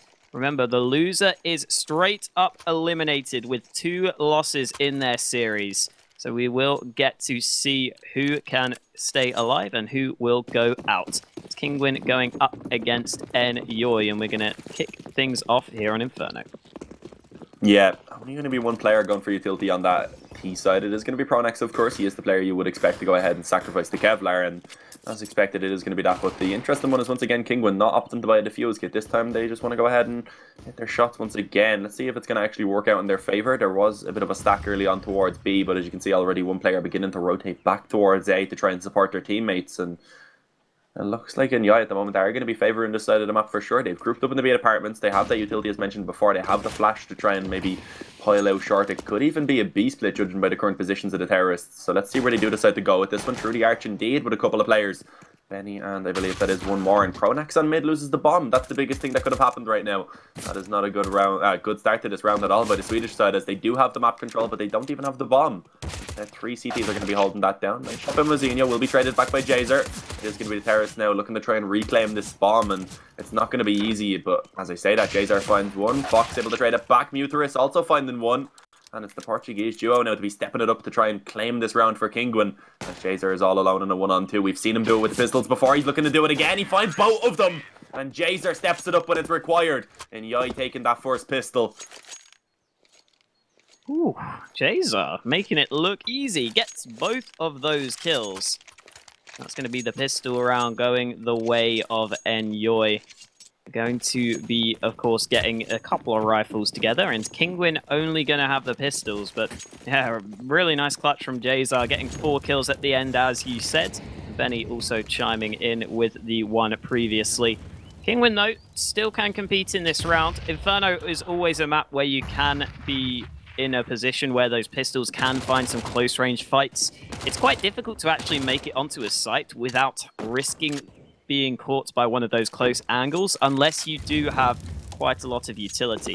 You have to kind of molly out sandbags, clear those close positions. So you can see Enyoy doing that as we speak, and they are doing so quite successfully. They will gain presence towards Banana. In the meantime, Fox has pushed through second mid. There is a player here, but Fox could catch him out, and that's a quick dink on towards Makalele. Decent damage done, but no kill yet with a minute left. Yeah, and actually a bit of a failed smoke towards CT could cost the life of Jazer, and as you see it, indeed, Rallen's going to go ahead and capitalise on that. That is the game of Counter-Strike. The team that makes the least mistakes will be the one that usually wins, and a mistake coming in there by Jazer, that failed smoke, will actually cost him his life. Let's see if they're going to be able to bring this one back now. They are actually relatively heavy into this buy in terms of SMGs. They did originally go for 3, they've lost one now.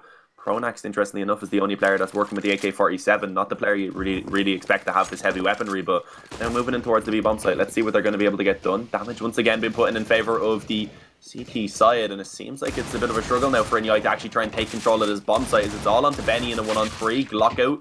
Let's find that first one at least. He's rocking out.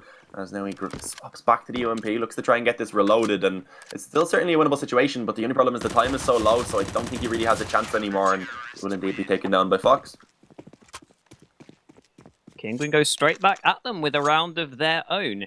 And Enyoy, even if they went for the force buy here, wouldn't have the best of buys together. So you would assume Kinguin will be able to take the lead. However, Enyoy will go for the force. A fairly similar buy to what we just saw from Kinguin.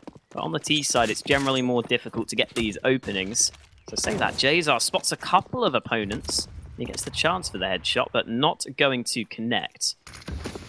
Kinguin are just going to spread across the map and hold patiently. There are a couple of players here close towards mid. They could be in some trouble if the push comes through at the right time. And there also is some utility. Oh, Rallen might not expect Pronax. Finally spots him out. And he decides to fall back. Probably a good decision to just play safe and allow his teammates to do the damage. But Fox also takes a dink. He's forced to fall back. They're having to play very passively now on this A site after Enyoy gains some ground. Yeah, that was very unlucky for Fox. He wasn't even peeking. He actually got dinked up through the corner of the wall. I think Jazar just went for a pre-fire, and the fact that he was slightly off on the angle got him through the corner of the wall. That was a decent amount of damage early on to go in favour of the Swedes. And right now they will have full access to this mid position. There's no one from the CT side actually trying to challenge this one, but it could get dangerous still as we see them beginning to reapproach, as Fox even actually decides to re-aggress on long, which is an interesting choice when he's on low HP, when he has that M4, and if he's to die, that could be a problem. If that M4 gets retrieved by someone on the Enyoy side, they have that weaponry to work with, they have a rifle, but right now it's the Mach 10 instead to open it up. Rallen finds Pronax. It looks like we will still see the Swedes commit towards this A-bomb site, but with time running down and still 3 remaining to actually hold this, it's going to be very, very difficult for them to get too much done.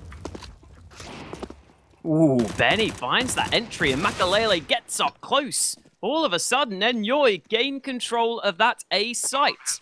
And it might be a very back and forth start to this half, because Enyoy are in prime position, and you can already see Kinguin calling off the retake. That was a very fast-paced push, and Kinguin just couldn't slow them down. After Enyoy took so much time, when they eventually went for the push, it was very explosive, and it catches Kinguin off guard. So they will look to save these 2 rifles. Miku should hear the steps, does get the kill. And Enyoy might not be able to save all that much. They currently only have the 1 rifle in their hands. That could make things interesting into this upcoming round, depending on what the buys look like. However, the important thing is that Enyoy will be able to regain the lead. Yeah, I think Kinguin into this following round should still have a bit of a buy. As you see, me who has enough to drop a rifle, Rallen should be able to buy himself one if he wanted. He could get the M4 body armor, but as I was about to say, he goes ahead and purchases up the FAMAS. I was going to say it's likely that he will instead go towards the FAMAS to at least get some form of utility, and that was his decision. So they still have actually a really good buy. I'd say right now it's looking fairly even, as the only real disadvantage for Kinguin is the fact that they have a CZ onto Fox, but coming into this one in Enyoy, let's see if they're finally going to be able to chain some rounds together, or will we continue to see this game go back and forth. Nade going in by Benny. That could be a lot of damage onto Fox, and it is indeed. A second one goes down. He's brought to 16. Red HP already, and Mozinho aggressive with this AK is going to be cut off from his teammates, but luckily enough, the timing on that smoke that he placed down is going to delay it, at least for the moment.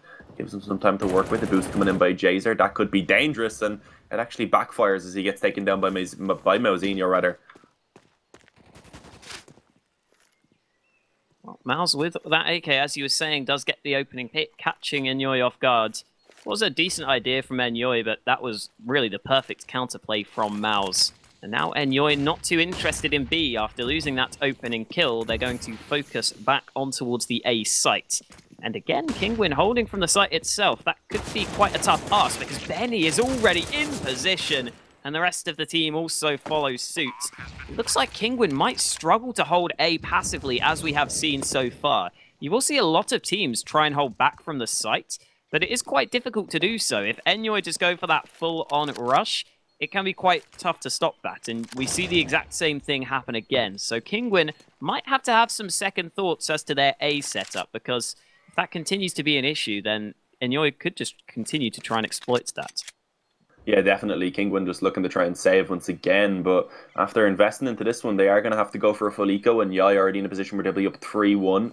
They're likely to be able to increase that to 4-1, and on the T side of Inferno, for Kinguin, they don't really want to allow Enyoy to be able to continue on with that confidence that they showed on Train, because it just looked like a completely different team from the first map, and it seems like they will be showing up big once again. All the players stepping up. Benny, the player we mentioned, that has kind of had the best performances so far for this lineup, has kind of been their star player, I guess. He's had the best performances. I don't know if he's intended to be the star player, but he has been playing well. And once again, he's going to be starting this game off amazingly. But let's see what Kinguin can get done with this saved AK. Mozinho still has something to work with. Let's see if he's going to be able to bring himself back into it and step it up, as Mozinho finds that opening headshot indeed. He takes down Benny. That's that one-man advantage in favour of Team Kinguin. Interesting from Kinguin. They show decent presence towards Banana and then try to go back towards A with the stack. But I think Enyoy only really saw the AK of Mouse. I don't think they really saw the 3 players stacked there. So now Jazar's going to make his way up Banana, and if he goes for the B push, he will realize B is wide open. That's something that could come through, but it doesn't look like he's going to commit fully to that push just yet.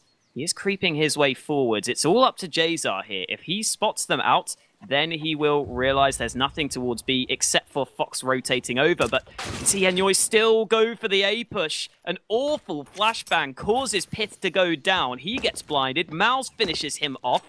And finally the bomb goes back towards B, but Fox might make a play pushing through the smoke. But that is a horrible whiff. If he got that kill, that would have been a chance for Kinguin, but now Enyoy should be in a good spot. Yeah, that was very high risk, high reward. If he had got that kill, that basically would have confirmed the round. But if he dies, it kind of throws it away, because now coming into this retake in a 4-on-3, they don't have a defuse kit. Of course, they don't have armor onto the majority of their players, other than Mozinho. And as you can see so far, the kill's going in favor of Enyoy. One brought back by Mozinho. He tries to get the work done, but I don't think it's going to be enough. But as I say, that Muterus wins that fight with only a USP. Michael Lele needs to get this kill, and he will indeed do so. And with the bomb beginning to tick away quite fast, this is going to be the round over with. Muterus may at least find this final kill. May make it costly, but it should be the round gone in favour of the Swedes once again. Yeah, a little bit closer than I was anticipating, but again, I say that it was a horrible whiff from Fox. What I mean by that is that if he gets that kill, it makes such a big difference. It slows them down, it slows down the plant, it forces them to trade, and it looked like he was going to get that kill, but he just misses out. And it's a really unfortunate time to make a mistake, because Enyoy from that point onwards were going to be favourites with that B site control. And Kinguin now, they have the buy again, and with the 3B stack, Jazar could be in trouble. He goes forwards, and he actually wins the fight with the MAC-10 there. Fox caught off guard. The MAC-10 keeps on going. Oh, Benny gets a team kill. What is going on? A very scrappy fight towards Banana. But after all is said and done, it is an even trade, even if it was thanks to that team kill. Yeah, unlucky there for Benny. I don't know how he ended up getting that team kill quite... I don't know how he managed to quite get that one. Jazar was doing a really good job of finding the openings. He managed to find the first kill without taking any damage, and then on the repeat able to take down another facing from the car. So in a 3-on-3, I think Enyoy will still be fairly happy with that. It could have been better, of course, but you just need to focus on the future at this point, and it's looking very optimistic as Pitt is actually able to take down that sole B defender.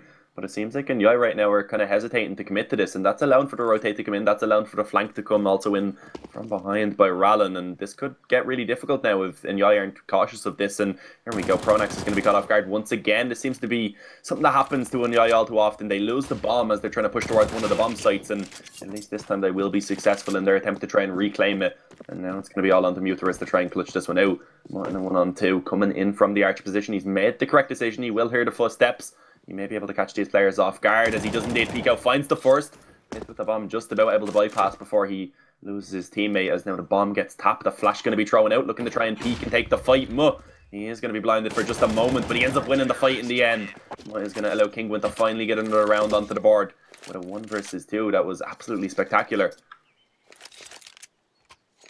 Yeah, really impressive from Mutt, especially in such an important round for Kinguin. They get it together. And Enyoy are now the ones on the back foot. You can already see Benny down to an ump, Pith down to a Desert Eagle. I mean, on the Kinguin side, they have a couple of players with slightly weakened weapons as well. So this is quite an important round. Neither side with any money built up. This could certainly dictate how this first half plays out. We are already going to see Makalele get up close into apartments. There are some SMGs on the CT side, so he does need to be somewhat careful that those could be holding close angles. But for the time being, he will be safe, because you can see Rallen is just back on towards short. It looks like, again, Enyoy, they seem to like just grouping up as a team and going for a push. You can see them currently leaning towards A with all 5 players. It's been quite successful for them in the past, but Benny takes a lot of damage from that nade. And Enyoy is still looking tentative before they go for this A push. Yeah, still utility also remaining, and just as I say that, Fox actually throws down a Molotov, so that's going to delay them even further. Interestingly enough, Pronax does still go out Boiler when he's all alone, so a big mistake being made there by the in-game leader of Enyoy, as it definitely should have been communicated that they couldn't actually work their way out mid-quite. That should have been delayed by a couple of seconds. They should have waited till the Molotov was gone away, but Fox peeking in finds another kill on towards Jazer, and it's finally going to be Benny falling after being tagged up early on. Trade eventually comes in by Makalele, spamming through the smoke, getting some damage connected onto Rallen. But it's not looking too bad anymore for Enyoy, with Makalele in a good position. Once the smoke begins to disappear, he could have a chance to get that, but Pitt, he's going to be maybe caught in the back here. We see Rallen pushing up, the deagle in hand, he hits the shot. What a shot by Pitt, but he isn't going to be able to find another. Mihu once again drops the bomb, and it's all onto Makalele in a 1-on-2. He is going to be spotted. He retrieves the bomb, tries to make his way back towards the bomb site, and we are going to see Mihu and Mozinho, the double M combo, just sticking together, looking to try and trade this one out. And they are going to be indeed taking the fight around the bomb site, as right now it's getting awkward, and eventually Mihu is going to be able to win it, as Kinguin win 2 in a row. And that was actually a pretty good round there by Kinguin and Enyoy. I think they maybe take that's one of the big mistakes, I guess, like you can say, that when Pronax ran out there, that's something that a new team does. That definitely should have been communicated. They should have said, hang on, we can't go yet, there's a Molotov down, but Pronax running out on his own kind of just gives a free kill away. Yeah, exactly, and I think you also see at the end there, I mean, Mihu and Mouse, sorry, the two of them really managed to have that good chemistry between them. They clearly have that built up, as Rallen just sprays away, getting 3 kills. Not going to be the ace. Fox steals 1 away from him, but can't complain too much. 4 kills is more than enough. And a very rapid round. But as I was saying, you kind of saw there between Miles and Mihu, once they were in that 2 versus 1, they do have that sort of team play built up, where Mihu went aggressive to deny the bomb plant, the second player falls back just to stay alive, and they guarantee the round win. It looks simple, but it is quite difficult to build that up. You need some time to do so, and that's something both these teams will need. So we head straight into round 9. We're going to see what could be a battle towards Banana to kick things off. Yeah, as it is going to be actually 3 players for Kinguin early on, positioned over towards the top of Banana. Mihu facing extremely aggressively, and Fox with the up was looking to try and do something similar, but I believe he did get blocked for a moment, but it doesn't really seem to matter. He's still going to be able to find that opening kill onto Benny just as the smoke pops. Finds that opening, allows Kinguin to now be in a good position, and he may find another, but it's Jazer to win that battle with the AK. May find a second, but as he jumps, Mihu is able to get it. Now it's a 1-man advantage for Kinguin, as they're looking to try and continue building rounds together. Been looking good for them over the last couple of rounds at least, and now down by 1 man. What will Enyoy be able to do to try and bring themselves back into this one? Smoke out towards long. Looks like they may be at least trying to get some control towards middle to start off their plan. 50 seconds, or at least 55 seconds remaining, so a bit of time, but they've made their presence known. They've made plenty of noise, and because of that, we can see the CT side have made a gamble. 3 players stacked towards the A bomb site. A triangle of doom between Pitt and 2 on the bomb site. As this is going to be very difficult now for Enyoy to try and overcome. Yeah, and I really feel like this is a position where Enyoy might be lacking a sort of playmaker that can make the difference in a round where you go down early. You can see them trying to push together, but Rallen gets a second kill, and there should be the flank. Indeed, there is Mut in position for a very, very easy kill. And yeah, it just kind of feels like Enyoy, they need someone who would be willing to try and make a play, make a proactive play to bring them back into that round. Because you can go for full-on setups. When you're in an even position, when you have the man advantage, that's fine. You can go for the execute. But I think when you're a man down, it sometimes is better to go for an individual play. And that's something that Enyoy maybe haven't fully had up until this point. In this round, we're going to see them try and go banana, but the nades could do so much damage. Miles also gets a kill, and, well, this is going to be an easy round. Kinguin don't lose a single player. Enyoy's pistols get shut down again as Kinguin start to build up a really good win streak here. 5 rounds in a row for them now on their CT side. Yeah, and he just got blended there on that eco. They tried to rush up banana, and that didn't work at all. Literally 0 success was found. Just absolutely shut down the nades before they even able to actually get up close. We're just taking the majority of their health off them, and now coming into this round, Kinguin, as you mentioned, 5 in a row, and Enyoy maybe getting a bit of pressure now as Pronax burns it alive. Fox is going to be able to take down Pit, and Rallen, you can see he was looking to get aggressive initially, but realizes, oh wait, we have a 2-man advantage. Where did that come from? And he's just going to begin to back off now, and with a 2-man advantage once again, Kinguin looking really good now on the CT side of Inferno. They've finally begun to get some economy together, and because of that, we have seen them finally been able to stabilize this hold. And then Enyoy, once again, seems like once they lose those couple of players, they do just regroup and try and take one of these bomb sites together. But this time they leave one player lurking over towards A, and it seems like Jazar wants to try and be that playmaker that you were talking about, using this up to try and find an opening and pick over towards the B bomb site. But the smoke for the moment is going to really delay any sort of damage from being done, I guess. Yeah, they're trying to boost him up, but not quite being able to do so. But with the second smoke being deployed, they decide it's still worth the effort. I don't think Jazar's quite going to get an angle. Mihu shouldn't really jump up. And if he peeks out on the right-hand side, Jazar can't spot him out. They will now fall off with the smoke having faded, and Jazar now may have the chance. Still an incendiary deployed, though. 35 seconds, and Kinguin with a little utility left, but they've used a lot of it to slow Enyoy down. And now Jazar slowly but surely inching his way forwards. Makalele is still all the way back towards A. With 20 seconds left, they have to go for the push now. You can already see them committing. Makalele is going to try and cut off the rotate as he gets the one frag. But Jazar isn't going to be able to entry B with Justin. And as Mook gets that kill in the back, that pretty much settles the round. I think Enyoy's main problem is just how slow they're taking this. This is kind of giving me flashbacks to the old Navi roster, because they really are going just so slow.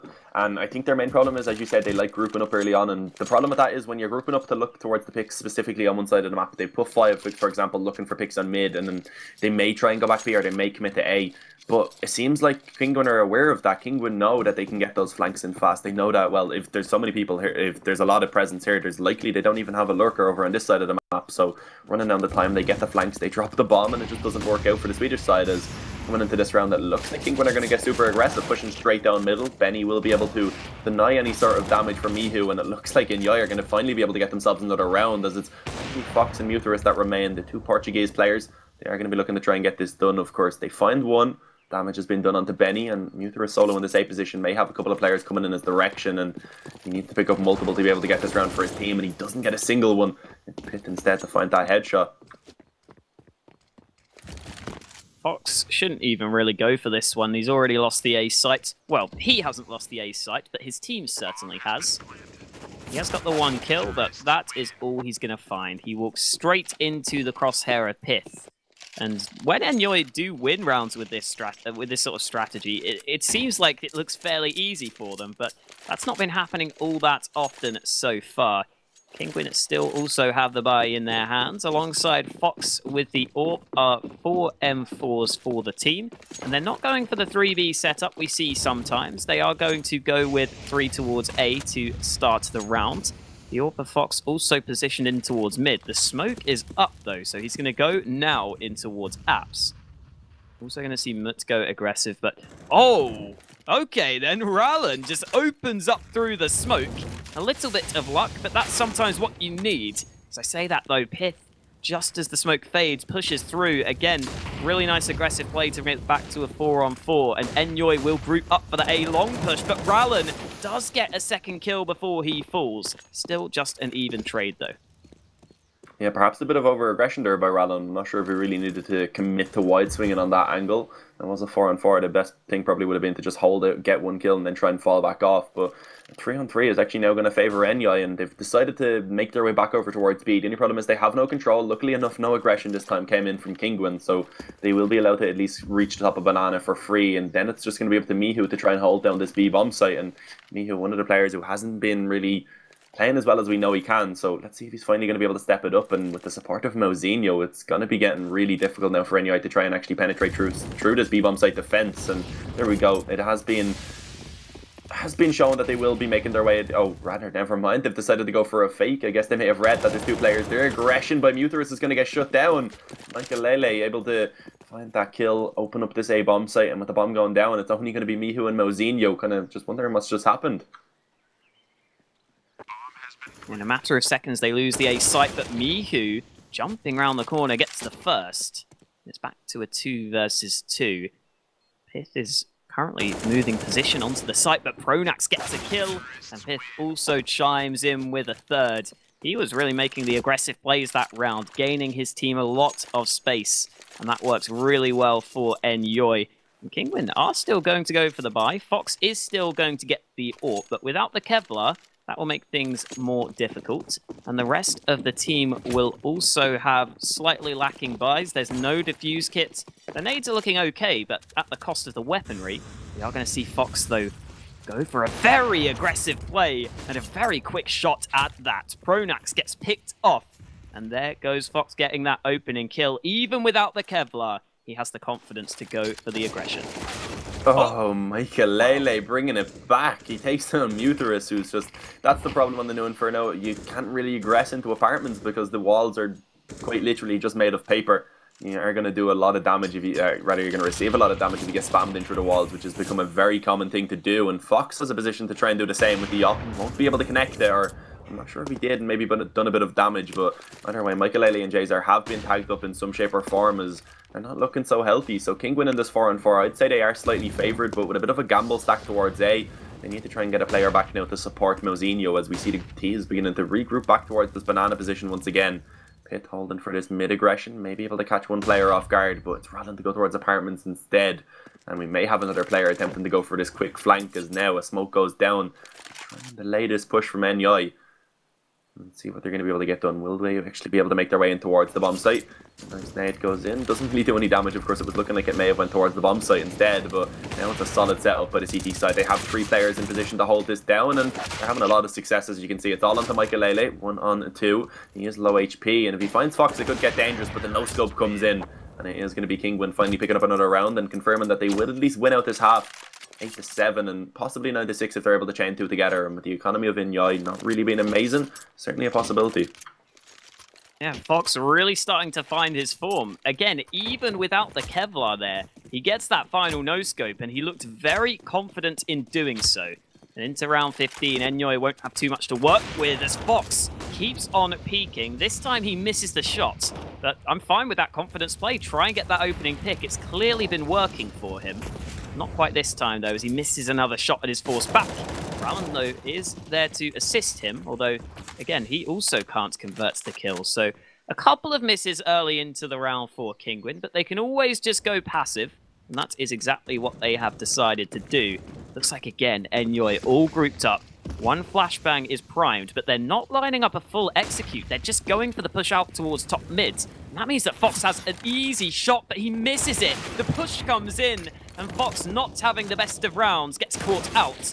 There goes the peek from Pronax as he also gets a second headshot. Mouse, though, in position, drops down the bomb, and that could be the critical kill, but Jazar spots the shadow. It's a trade back into a 2 versus 2. This is such a frantic round, but it will finally slow down now. Yeah, Jades are not looking too healthy, but if Muthorus falls on the A bomb site, that could be trouble. As now Mozinho, he already has 2 kills into this round. He's going to need to double that. He's going to need to pull off the 1 versus 2. He has a HP advantage. Both of these players not looking so healthy, but if they do just try and peek together, he is going to struggle to get the spray transfer. And Jazer, with a successful trade, will allow Enyoy to get up to 7 on the T side of Inferno. This newer version of Inferno, it is fairly even, but they're going to be very happy with 7 on that T side, definitely, for sure. Yeah, an 8-7.5 overall, I think, is fairly even, to be honest, at this point. A lot of it will just come down to this second half, as you would expect. Still got a lot of the game left to be played. Taking a quick look at the scoreboard, it is both AWPers leading the way. They both were allowed to get the AWP fairly often. And I guess we're just going to have to see how the second half pistol plays itself out. Wouldn't be surprised to see Enyoy go with 3 players towards Banana. A lot of teams do that to start the round on the pistol, just to counteract any potential rush. And other than that, on the Kinguin side of things, they do seem somewhat willing to go without nades sometimes. I think I prefer them to get 1 set of nades here again, though. They do seem to do that some of the time, and I think on Inferno, that's quite useful. Just to be able to smoke CT at B or something like that is really valuable. So I hope they go for a set of nades as we line up this second half. And again, a very close series so far, at least the first map was, and this map could follow suit. 8-7 scoreline, very much could go down to the wire.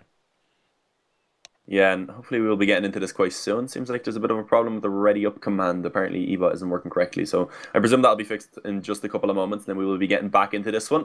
But yeah, going into this pistol round, it's going to be quite important for both sides. And as you mentioned, I'd like to see Kinguin picking up some utility. Of course, that smoke can be useful for the CT spawn, but also even the flashes are very, very solid for allowing your entry fragger to just have an easier job, really. It allows you to blind up those USPs as they're holding the long range angles. And then while they're blinded, the Glocks can close the distance. They can get up close and get into a position where, of course, those Glocks are favored. Yeah, and again, hopefully we can get this game going as soon as possible because it has been a very fun one to watch. Again, both authors stepping up on their respective teams, which is always good to see.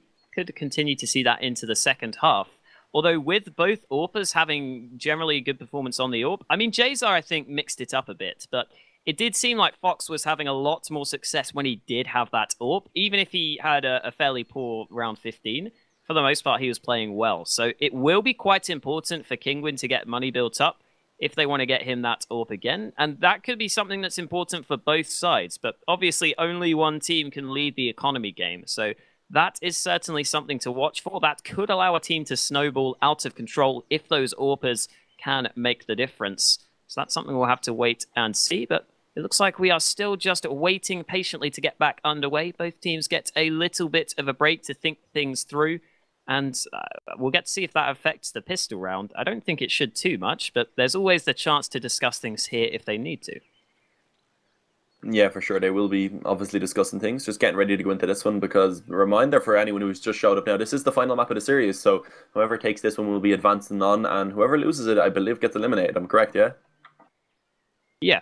Yeah, so it's an elimination match. Both teams, of course, are going to want to use this time optimally, going to try and get themselves into a good position to try and win out this map. So I'd say overall, Kinguin on that CT side, they did kind of look like the better team, but Enyoy, once they got rolling, they were able to pick up a couple of rounds in a row each time, and they're not looking like a bad team. I think they need Pronax to step up over on the CT side, though. He hasn't been having a great map. We mentioned that the previous day they were having a lot of success, but yeah, now going over to the second half, it should be good. We are still having, I believe, a few issues, so we should be getting back into the game any moment. But while we have a quick break, I do just want to go ahead and tell everyone to check out the sponsor of this tournament, of course, Farmskins. Thank you to those guys for helping to make this tournament happen. And if you go on over to their website, you're able to open up some nice crates for yourself, try and get yourself some nice skins, of course, to play with.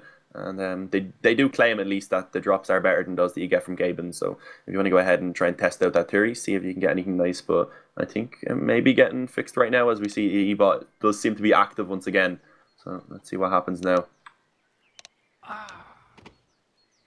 Oh, yeah, there we go. Looks like Jazar died, but hopefully it doesn't affect anything. Hopefully we just go back into things. Should be good. Looks like their money's reset. So yeah, it says the round has been restored in the chat, so we should be fine. We should be getting back into this now. Should being the keyword. You never know with these things. I don't know why Pith just typed exclamation mark pause. There we go, exclamation mark unpause. That's probably a better shout. But yeah, heading into the second half, honestly, it's really hard to predict this at this point. We kind of saw both teams have moments where they were successful. There was, of course, that big win streak in the middle of the half from Kinguin.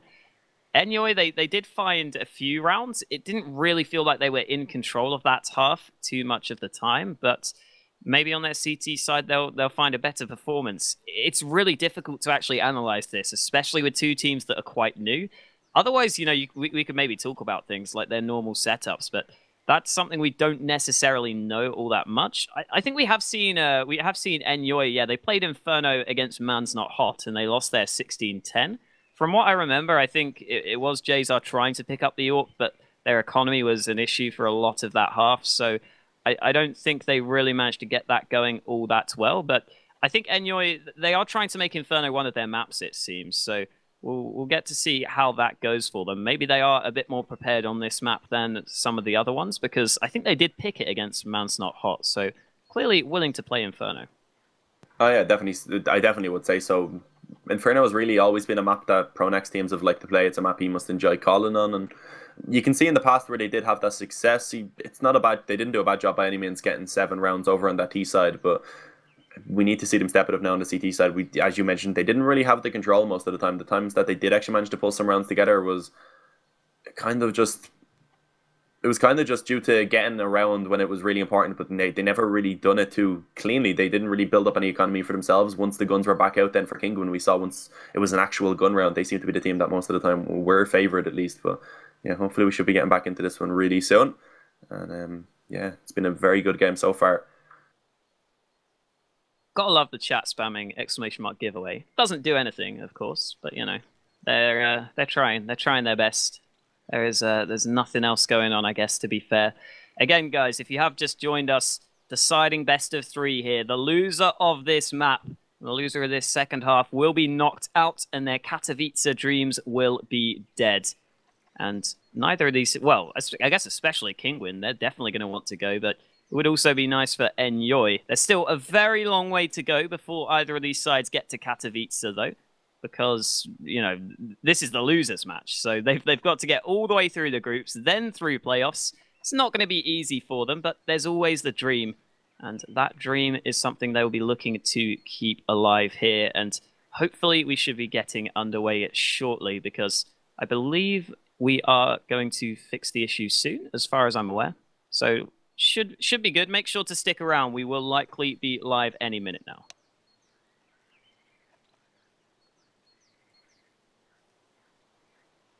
Yeah, hopefully. The players seem to be waiting to get live now anyway, so hopefully once the issue is resolved we'll be immediately into it. But yeah, guys, the giveaway command does nothing. Neither does drop. It's still going on even after you mentioned it, so I figured we better. I mean, I feel like if you point it out, they just do it more, to be honest. Oh, the trolls will do it, but there is a few people who are putting that in thinking that they might actually get a giveaway. So you may as well let the people know that actually think it's doing something, that it doesn't do anything. And if the trolls want to troll, they can troll. And we have mods there that are in the middle of banning most of them currently at the moment, but it's a lot of work, obviously, with this many viewers. The mods actually get off on banning people. Yeah, it's they love it. It's a superiority complex. I just failed at that word. I've never had trouble pronouncing that word before. Do you ever have now? Live on air in front of 10,000 people. Damn it. How do you feel? Not great. Not great. No, do you think, by the way, just a quick thing, do you think this pause will like affect the players at all? Like maybe, I mean, it's not like either team were necessarily in the swing of things. Like if a team had like won 5 in a row, maybe the break could affect things. I don't know if it will, but it is something to point out. This has been a decently long break here. I think most of these players have enough experience that a little pause shouldn't really affect them too much. If anything, it'll give all them a chance to try and reset themselves, get into this with a clear mind, and just play as they should play, really. So it should be a good pistol round coming up, as it is going to be quite important for both sides, I'd say, especially for Kinguin, because I don't think they've really had too much success on the T side overall. They haven't been looking great on the terrorist side, and I think if they're to lose that pistol round, we will see the CT side, of course. We will see Enyoy being able to take themselves a good lead before the guns do come back out. But yeah, I'm going to go ahead and give a little hand in the chat with banning the people who are spamming. So I'll let you try and fill for a couple of moments while we wait on the game to get back live. Ooh, have fun with that. Yeah, I have a god complex. I think that this could actually be a good chance for Kinguin to just, well, both teams to just fully go over exactly what they want to do into this coming half. I think especially for Kinguin, though. As you were saying, there were some previous rounds on some of the past maps where we did see Kinguin make some mistakes on their T sides. So it would be nice if they could actually make sure they maybe go through the playbook, go through some of their rough ideas, and make sure they will be able to, if you like, understand fully what their strategies are going to be. It might be a bit awkward to do so if the English isn't quite on point, but hopefully they can make sure they discuss that through, and that could allow them to maybe be sort of on the same page, because as you were saying, we certainly saw a couple of rounds in the past where Kinguin didn't fully commit to the push. It felt like they were going for some awkward plays. Maybe something was lost in translation. So this could be a chance to try and do so, but still just waiting patiently. I don't have an idea of how long this pause has been, but at least in my shoes, it's felt like hours, to be honest. It's an over-exaggeration, but you feel me. Yeah, oh, there we go. We're getting back into it. Can we get a Can we get a clap for the game getting back live? I guess if everyone claps, maybe someone will hear another clap and realize that another CS:GO fan lives quite close to them. Let's see if that's gonna happen, but I highly doubt it. If we do, I'd like a post on the subreddit about it and how you made best friends. But we don't seem to be live. It hasn't actually swapped teams. I just realized that Kinguin are still on the CT side, and we also do see Enyoy still on the terrorist side. So once that command is put into swap teams, that is a very easy command to do. So I presume we won't be waiting too much longer. Fully debated. Just fully. There we go. We're restarting again. They have switched sides. Here we go. Again, quick recap. 8-7 at the half. Fairly even. And we were saying we really want to see Kinguin go for at least one set of utility for this T-side pistol. So let's see the buys come into play. They are slowly but surely filtering through. 3 sets of Kevlar. And Mouse goes for a P250 smoke and flash, so they will have some utility, whereas Pronax gets the kit on the CT side. And here we go, finally back underway for this second half. Yeah, and it actually seems to be a bit of a stack coming in towards the B-bomb site right now for the Enyoy side, as they do put 3 players over here. Well, as you can see right now, Kinguin are indeed going to be making their way towards this bomb site, and that could be a bit of a problem. We see the smoke gone down, the opening frag going to be going in favour of Me2. Needs to be wary of the player up on the CT boost, but his teammate gives him the support that's required, and Fox goes ahead and finds that final player that was in position to try and hold this B-bomb site. So Kinguin looking like they will be able to take this pistol round. They should be able to get that 9-7 lead. A reminder for those who weren't here before, the scoreline was removed off the top of your screen. So yeah, looking likely that Kinguin will indeed get another round. Muterus, interesting fight happening towards construction. Neither player connecting the shots. Muterus will eventually do so. And it's Mutt to go ahead and shut down one. Michael the last man standing, and it's another headshot for the Portuguese player. Yeah, we might have to try and keep track of the score, but it is Kinguin who take that initial pistol. And you can already see on the Enyoy side of things, they only really are going to have pistols, if anything. Not really going for that much of investment. So it's back to an 8-8 scoreline. And Kinguin will likely be able to gain the lead. And as I was saying, yeah, Enyoy really not investing too much. Was that a team molly? Yes, it was. It hit his teammate in the back. So that's not the best. But it isn't too bad because there isn't really any aggression there from Enyoy. It's just Pith here with a dig. He's the one player that's fully invested, whereas the rest of the CT side have saved most of their money. It looks as though Kinguin not taking any risks early on. They will just spread across the map. Yeah, they shouldn't really have too much trouble with being able to win this round. Of course, they don't know that it's a full eco coming in, or at least mostly a full eco coming in by the CT side, so they are going to be trying to keep this at least as cautious as they can. But with a couple SMGs, those SMGs should be able to just try and rack up some money, and the AKs from the back also take those long-range kills. So as Kinguin do finally make their way over towards B, Pit, the only player that actually invested into a pistol, and Kevlar is going to have the Deagle in position to try and get something done. But Fox, he's going to be able to open that B-bomb site up by taking down the only player who is actually in position to try and defend it. And now with 4 over on A, a little bit of a stack that isn't really working out for Enyoy. They will maybe just be looking to try and take a couple extra frags, I would presume. Yeah, certainly looks likely. Unfortunately for Pith, even with the full investment, he can't do any damage, and the rest of the team stacked towards A won't do anything.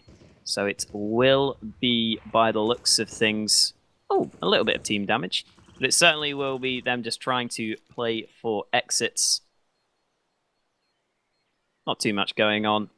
Kinguin should just save all their guns. Again, good to see, for what it's worth, Kinguin all just exiting in towards Banana. There's no need for them to take any risks here. They can just stick together and save as a team and not risk giving away any guns. It looks like exactly that will happen. Enyoy picked the wrong side to try and find their exit kills.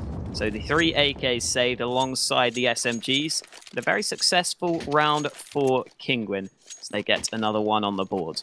Yeah, it is now going to be a 10-7 in favour of Kinguin, of course, for the players, for everyone who can't actually see the scoreline up the top. It was a 7 at half-time. Kinguin taking 2 more, of course, puts them up towards 10. As now a full eco coming in by the CT side. I think we probably will see another stack maybe just coming in. And it looks like it will be towards the B-bomb bomb site this time. But Kinguin may be making the correct decision once again, as this time they go over towards A. They decide to swap where they're going to go, and the CTs decide to swap where they want to stack. And I don't think it's really going to work out for Enyoy right now. Should be another easy enough round gone in favour of Team Kinguin. Kinguin facing off against themselves here, if you look at the top of the scoreboard. Kappa. Oh, yeah. Yeah, they're going on Seems A. to be getting fixed though. Yeah, it looks like they're sorting it out. They're going to get their way onto the A site. A little bit unfortunate, to be honest, for the Swedish team. 2 rounds in a row, they stack the wrong bomb sites. Finally, they figure it out, and, well, Rallen, I don't think there were any steps there, but he pulls the trigger and gets that kill. So there you go, the MP7 getting some extra cash. Here comes the push. Rallen finds a second. Even though Pronax gets the 1 kill, it shouldn't really lead to too much more.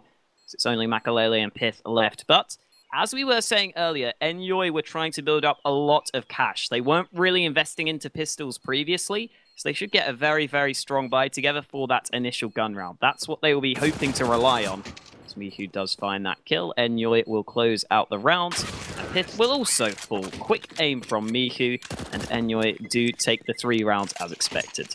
Yeah, I like that they played for this first gun round, but I think the only real problem is the fact that they didn't really get any kills when they just had the pistols because of, I guess, kind of just getting unlucky on those gamble stacks. But yeah, as you can see now, coming into this round, we are going to see Kinguin with quite a bit of money left over in the bank after getting 4 AKs and a UMP out. So surviving with 5 in the round before that and then 4 in the previous one, they built up some bank. Jazer, though, gets the op immediately out into this first gun round. And right now, he's going to be bringing us over towards A, where he does face down middle. There's a player just up to the right of his crosshair at the moment, and he doesn't connect the shot. For the moment, at least, Fox will be able to remain alive. And the T is grouping up in the apartments. Will be looking to just try and claim some control. Team damage coming in there as Rallen spams down his teammate just slightly. Not really too much substantial damage, really, luckily enough. But Pith getting aggressive himself could be in trouble here as the smoke does begin to fade. Falls back just in time. And now there's still well over a minute to work with. So no rush really for either team to try and make any sort of play. Smoke does go up, but no push off the back of it. That means that Pith really doesn't have any information, but as the boost comes in, they will realize there's no one here except for Mutz. Oh, very nice headshot. He finds it through the smoke. I don't think he saw the boosted player there. That just looked like a little bit of luck because you would assume at least shoot at the player who was boosted up. So very nicely done. A little bit of luck maybe, but either way, the kill comes in. And now, Kinguin get that man advantage, and they are currently grouped around Banana, but I don't think they're going to go for the push there. With 33 seconds left, this has gone very, very well for Kinguin. They have completely sold this fake, and Enyoy have bought it. This is a round guaranteed for Kinguin now. Yeah, the gamble stacks from Enyoy just are not working out at all. We see them go for it on the ecos, we see them go for it once they get the buyout, but at least this time they'll be able to save some weapons. It's not just pistols that they're carrying over. They will be able to scrape together a buy in the following round due to saving all this weaponry, but it's not really what they want. Kinguin at the moment, they're putting up a really good showing over on this T side, and it's just about to be 12-7, so a good lead has been taken. Jazer has the AWP though, and I don't think really they're going to be hunting too aggressively, at least on the Kinguin side. Let's see if they will indeed, as a couple of players do at least walk straight up Banana. They have some money. They can afford to lose 2 or 3 of these weapons maybe, and they may be able to get a couple of kills out of this. Nice shot by Mihu. Picks up the Pronax. Makalele getting the damage done as he gets a hat-trick, a triple spray down.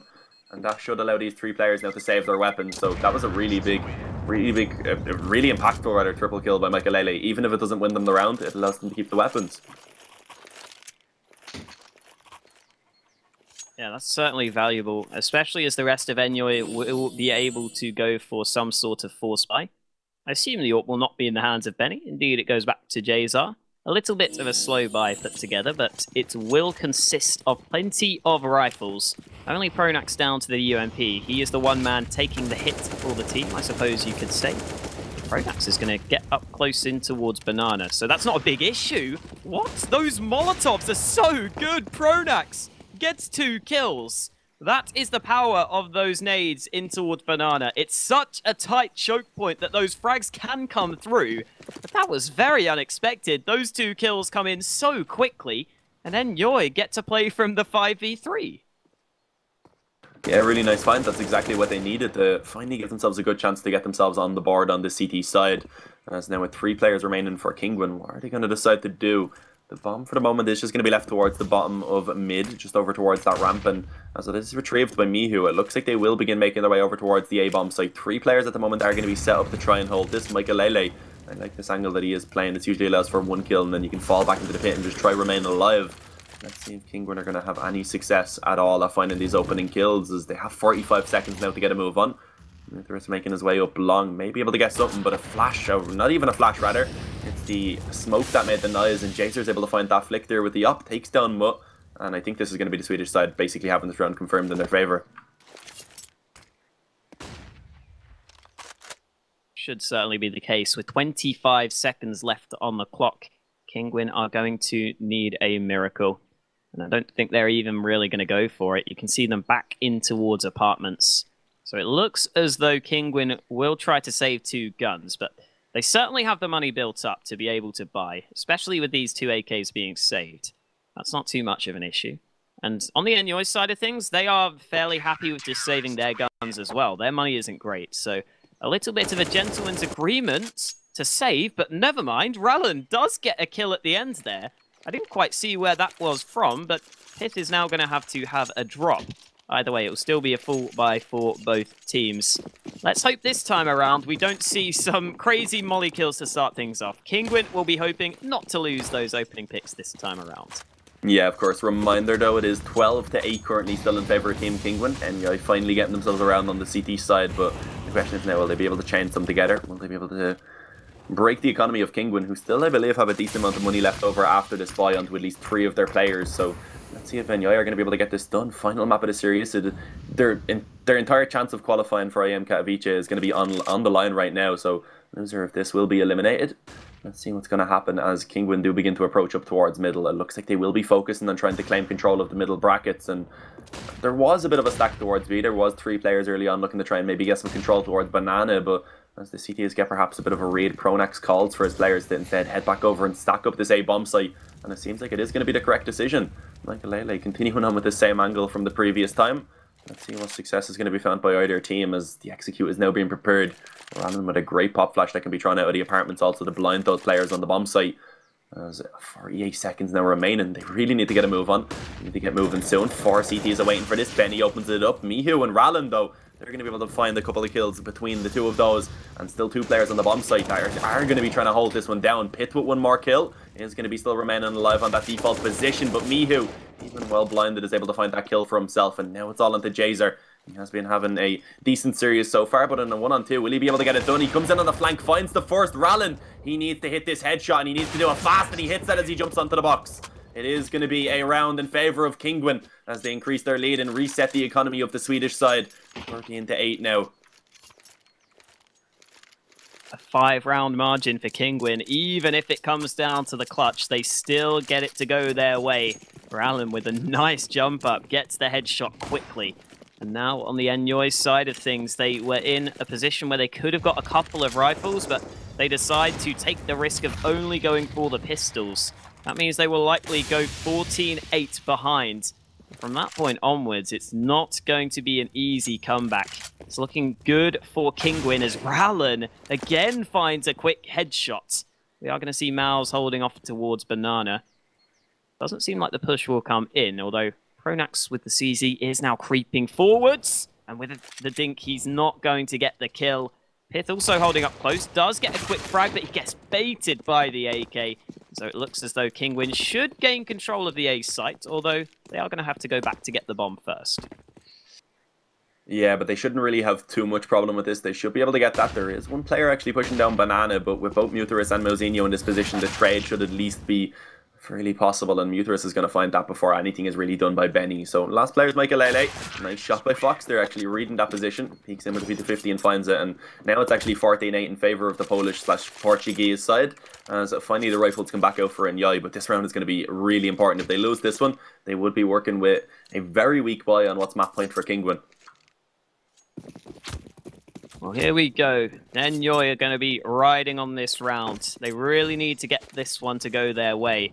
And they are going to stack 3 towards Banana. The CT side has just not been good enough so far. Jays are going to rattle off a couple of shots. Don't think he will connect, though, because the Banana presence is not there from Kinguin. In fact, look at Kinguin on the map. They are all leaning towards A. And Pronax will now rotate back around, and he should get here in time. But as the push comes in, Kinguin trying to go forwards. How is Pit here? He gets all 3 frags. And that is a huge impact play as Pit closes it out with the 4. It looks like Kinguin were just piling out through apartments there, and they didn't clear that position. That allowed Pith to make the difference. It's still a long way back for Enyoy, but that is the first round they needed. Yeah, certainly. It just didn't work out. Pith up in that position, it wasn't checked for some reason. I guess coming out of the balcony, they weren't really expecting that player to be up there. Not a spot you'd normally really have the time to check when you have to clear so many different angles. But yeah, Mihu dinked down early on. It's only by a Glock though, so it's not really any substantial. Okay, never mind. I was gonna say it's not a substantial amount of damage, but it happens again. Mihu. You have to say, fool me once, shame on you. Fool me twice, shame on me. And when you're walking into your teammates' bullets twice, maybe it's his own fault. I don't know. First one definitely didn't seem like it, but the second time around it could have been. As Rallen spamming into the wall, it is going to be costly in terms of HP. He's brought down to 14, and this is not really the start that Kinguin would have wanted into this round. Early on, going to be taking a lot of damage, certainly from themselves and from the opposing team, as now they look to try and gain control of this middle brackets position. This is a fairly standard default. Either the terrorists usually send a couple players up banana or else up towards middle and give it the option to either maybe split towards the B-bomb site, even just leave a lurker. And you can also, of course, actually commit straight onto that bomb site itself. And I like the play that happens from Enyoy once they do actually lose control of middle. They rotate a fourth player over. They tend to leave one player aggressive on banana. And this time it's Jazer with the op, and he's going to have a lot of players coming back in his direction. He gets flashed off the angle. That would allow for the info to be given for the rotate now to begin to come back in, rather, for Enyoy. And a great nade goes down. 56 points of HP for Jazer now, as he just repositions back towards the back of the bomb site, back towards this pillar position. And he will have two players now to try and give him that support that he requires. Both in towards CT, although Benny is now boosted up, and Pronax going to go proactively, takes the angle, and he takes 2 kills. That makes a big difference before the push comes in. Benny is still boosted up. He's going to line them up alongside Jazer, and that's a really nice shutdown of the push. Mihu's going to get the one frag in the back, and he does damage, but there's no time left. The round is lost. Mihu will be caught in the back. And I really like what Pronax did there. Again, I always say this. Whenever an in-game leader makes a play like that, you either have the chance of getting a couple of kills, or at the very least, you get the information for the team. And that allowed the rest of the lineup towards B to easily hold off the push. And there we go. Pronax makes the play and puts Kinguin back down to pistols. Yeah, it is now 14-10, I believe. Still in favour of Kinguin, but with their economy being broken, and right now they're going to be working with a force buy, it could be quite difficult for them. But a fast play, taking the pace up a little bit as they bring it immediately over towards B. It's not going to be a great start as the nades do a lot of damage, but Zinho finds one before being traded by Pronax. But still, the rifles, of course, are going to be able to reign victorious for the moment as they end up at a 2-man advantage now. And Muterus, what was that? He spins around and finds a second, just about survives on 1 point of HP. Somehow found that kill towards the back of the bomb site. Also, damage being done as Rallen, the nade brings him down to 58, yet to retrieve himself a weapon. Muterus is the only one that has a rifle for Kinguin to work with. It's going to be difficult now as there is kits available. There is a small amount of utility. There's a smoke and a flash for Enyoy to work with. And now they will indeed begin moving in towards the bomb site. Jazer, smoke down towards banana. That's going to really cut off that player that's towards banana from actually helping. But he pushes back forward into the pit. He's going to be able to have the support of Muterus, who finds both kills. And he is going to step it up to allow Kinguin to take map point. And, of course, serious point. And right now, Enyoy, their life in this tournament is on the line. They need to take this round, and they have to try and do so with a very weak buy. I don't think Muterus necessarily has the best stats for Kinguin, but he's had some really impactful rounds. And that was one of the most impactful of them all. Kinguin up to 15 rounds on the board. They only need one more to get themselves over the line. And it's looking good for them in this one. Enyoy only have 2 rifles alongside the CZs. They have, however, pushed down banana, so that's a lot of information gained. They still run the risk of being taken down if Kinguin push that position. It's Pronax and Benny with the 2 CZs who have gone aggressive, and in the meantime, Jazer might line up the peak on his side of things. The smoke goes in towards A long, but Jazer is forced back by a flash. He can't fall back. He's struggling. Just about gets back to safety. But in the meantime, Pith was taken down. So a man advantage for Kinguin, and every chance for them now to secure this final map. Yeah, looking very possible, and interestingly enough, Jazer is going to go ahead and take a bit of a risk and go back over towards banana, and as we see, it actually may be the correct decision. He's going to have to try and give a lot of help to Pronax, who gets taken down instantly. They may not expect Jazer to be here, but with 5 players still to try and take down, he should be getting traded at some point, and he doesn't even get a single kill. It's Fox to find the opening. Michael now going to be the last man standing. He's in the right position, but will he be able to get this done is the question. Gets 1 kill and a second, but he will eventually fall, and that is going to be Kinguin taking this map and this series as Enyoy. They no longer have a chance of qualifying for IEM Katowice. And we are now going to send it back to the desk to discuss what we did just witness. A great game overall. And there you have it, ladies and gents. 16-10 win for Kinguin, and they advance further into the Group B in decider match, and they will wait loser of Man's Not Hot and Vindigo. Congrats to Kinguin. Unfortunately, Enyoy are eliminated from this tournament, and they are finishing their path towards IEM Katowice slot. Welcome back to the studio, of course, with me, Hogar, and Danny. So it was pretty interesting until that first half, 8-7 for Kinguin. Even though we saw trading rounds here and there, then resetting, then one team goes eco, second team comes further into the first half. But when it comes to second, it was all Kinguin, Hogar. Yeah, I mean they played pretty good T-half. They took 7 rounds, as you said. But on the city side, they couldn't find the kills. Pronax had some good leads, good reads actually. Sometimes they over-rotated to the B side, and 3 of them, they were going B, but they just couldn't connect their shots. Yeah, and we saw in that last round, Danny, that Fox stepped up with AWP. Even though it was last round and Enyoy didn't have really that much of a utility, didn't have guns. But you can see that experience coming into play of Fox, and even though he maybe wasn't playing, I think for 6-7 months, if I'm not mistaken, he still can perform with AWP. Well, yeah, certainly this victory means a lot for these Portuguese pairs, these 2 guys in Kinguin.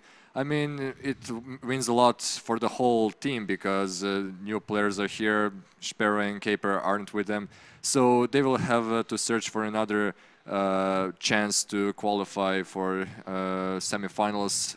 They'll be playing against winner between loser between Windigo and Man's Not Hot. But on the other hand, great. I mean, very interesting first half, 8-7 in favor of Kinguin. So I thought it's going to be a real close one. I thought it will be 16-13 for Enyoy, but okay, it was 16-10 for Kinguin, and yeah. Yeah, Hogar, did you expect Kinguin to be so dominant on their T side? No, the thing is, the only city round they win convincingly is the round that Pronax called to play 4A as a city from the beginning of the round. They just sent 1 guy on the A, and that in that particular round, the Kinguin team just walked house, apartments, and just jump over. The other stuff, they play two default for my taste. You need to have some aggressive push-ups on some, maybe go as JW used to do as in old Fnatic, to push downstairs in the palace, to try to find a frag on the second middle from the window, maybe throw molly, push middle to take some control and risk. Just don't play default all the time. The default style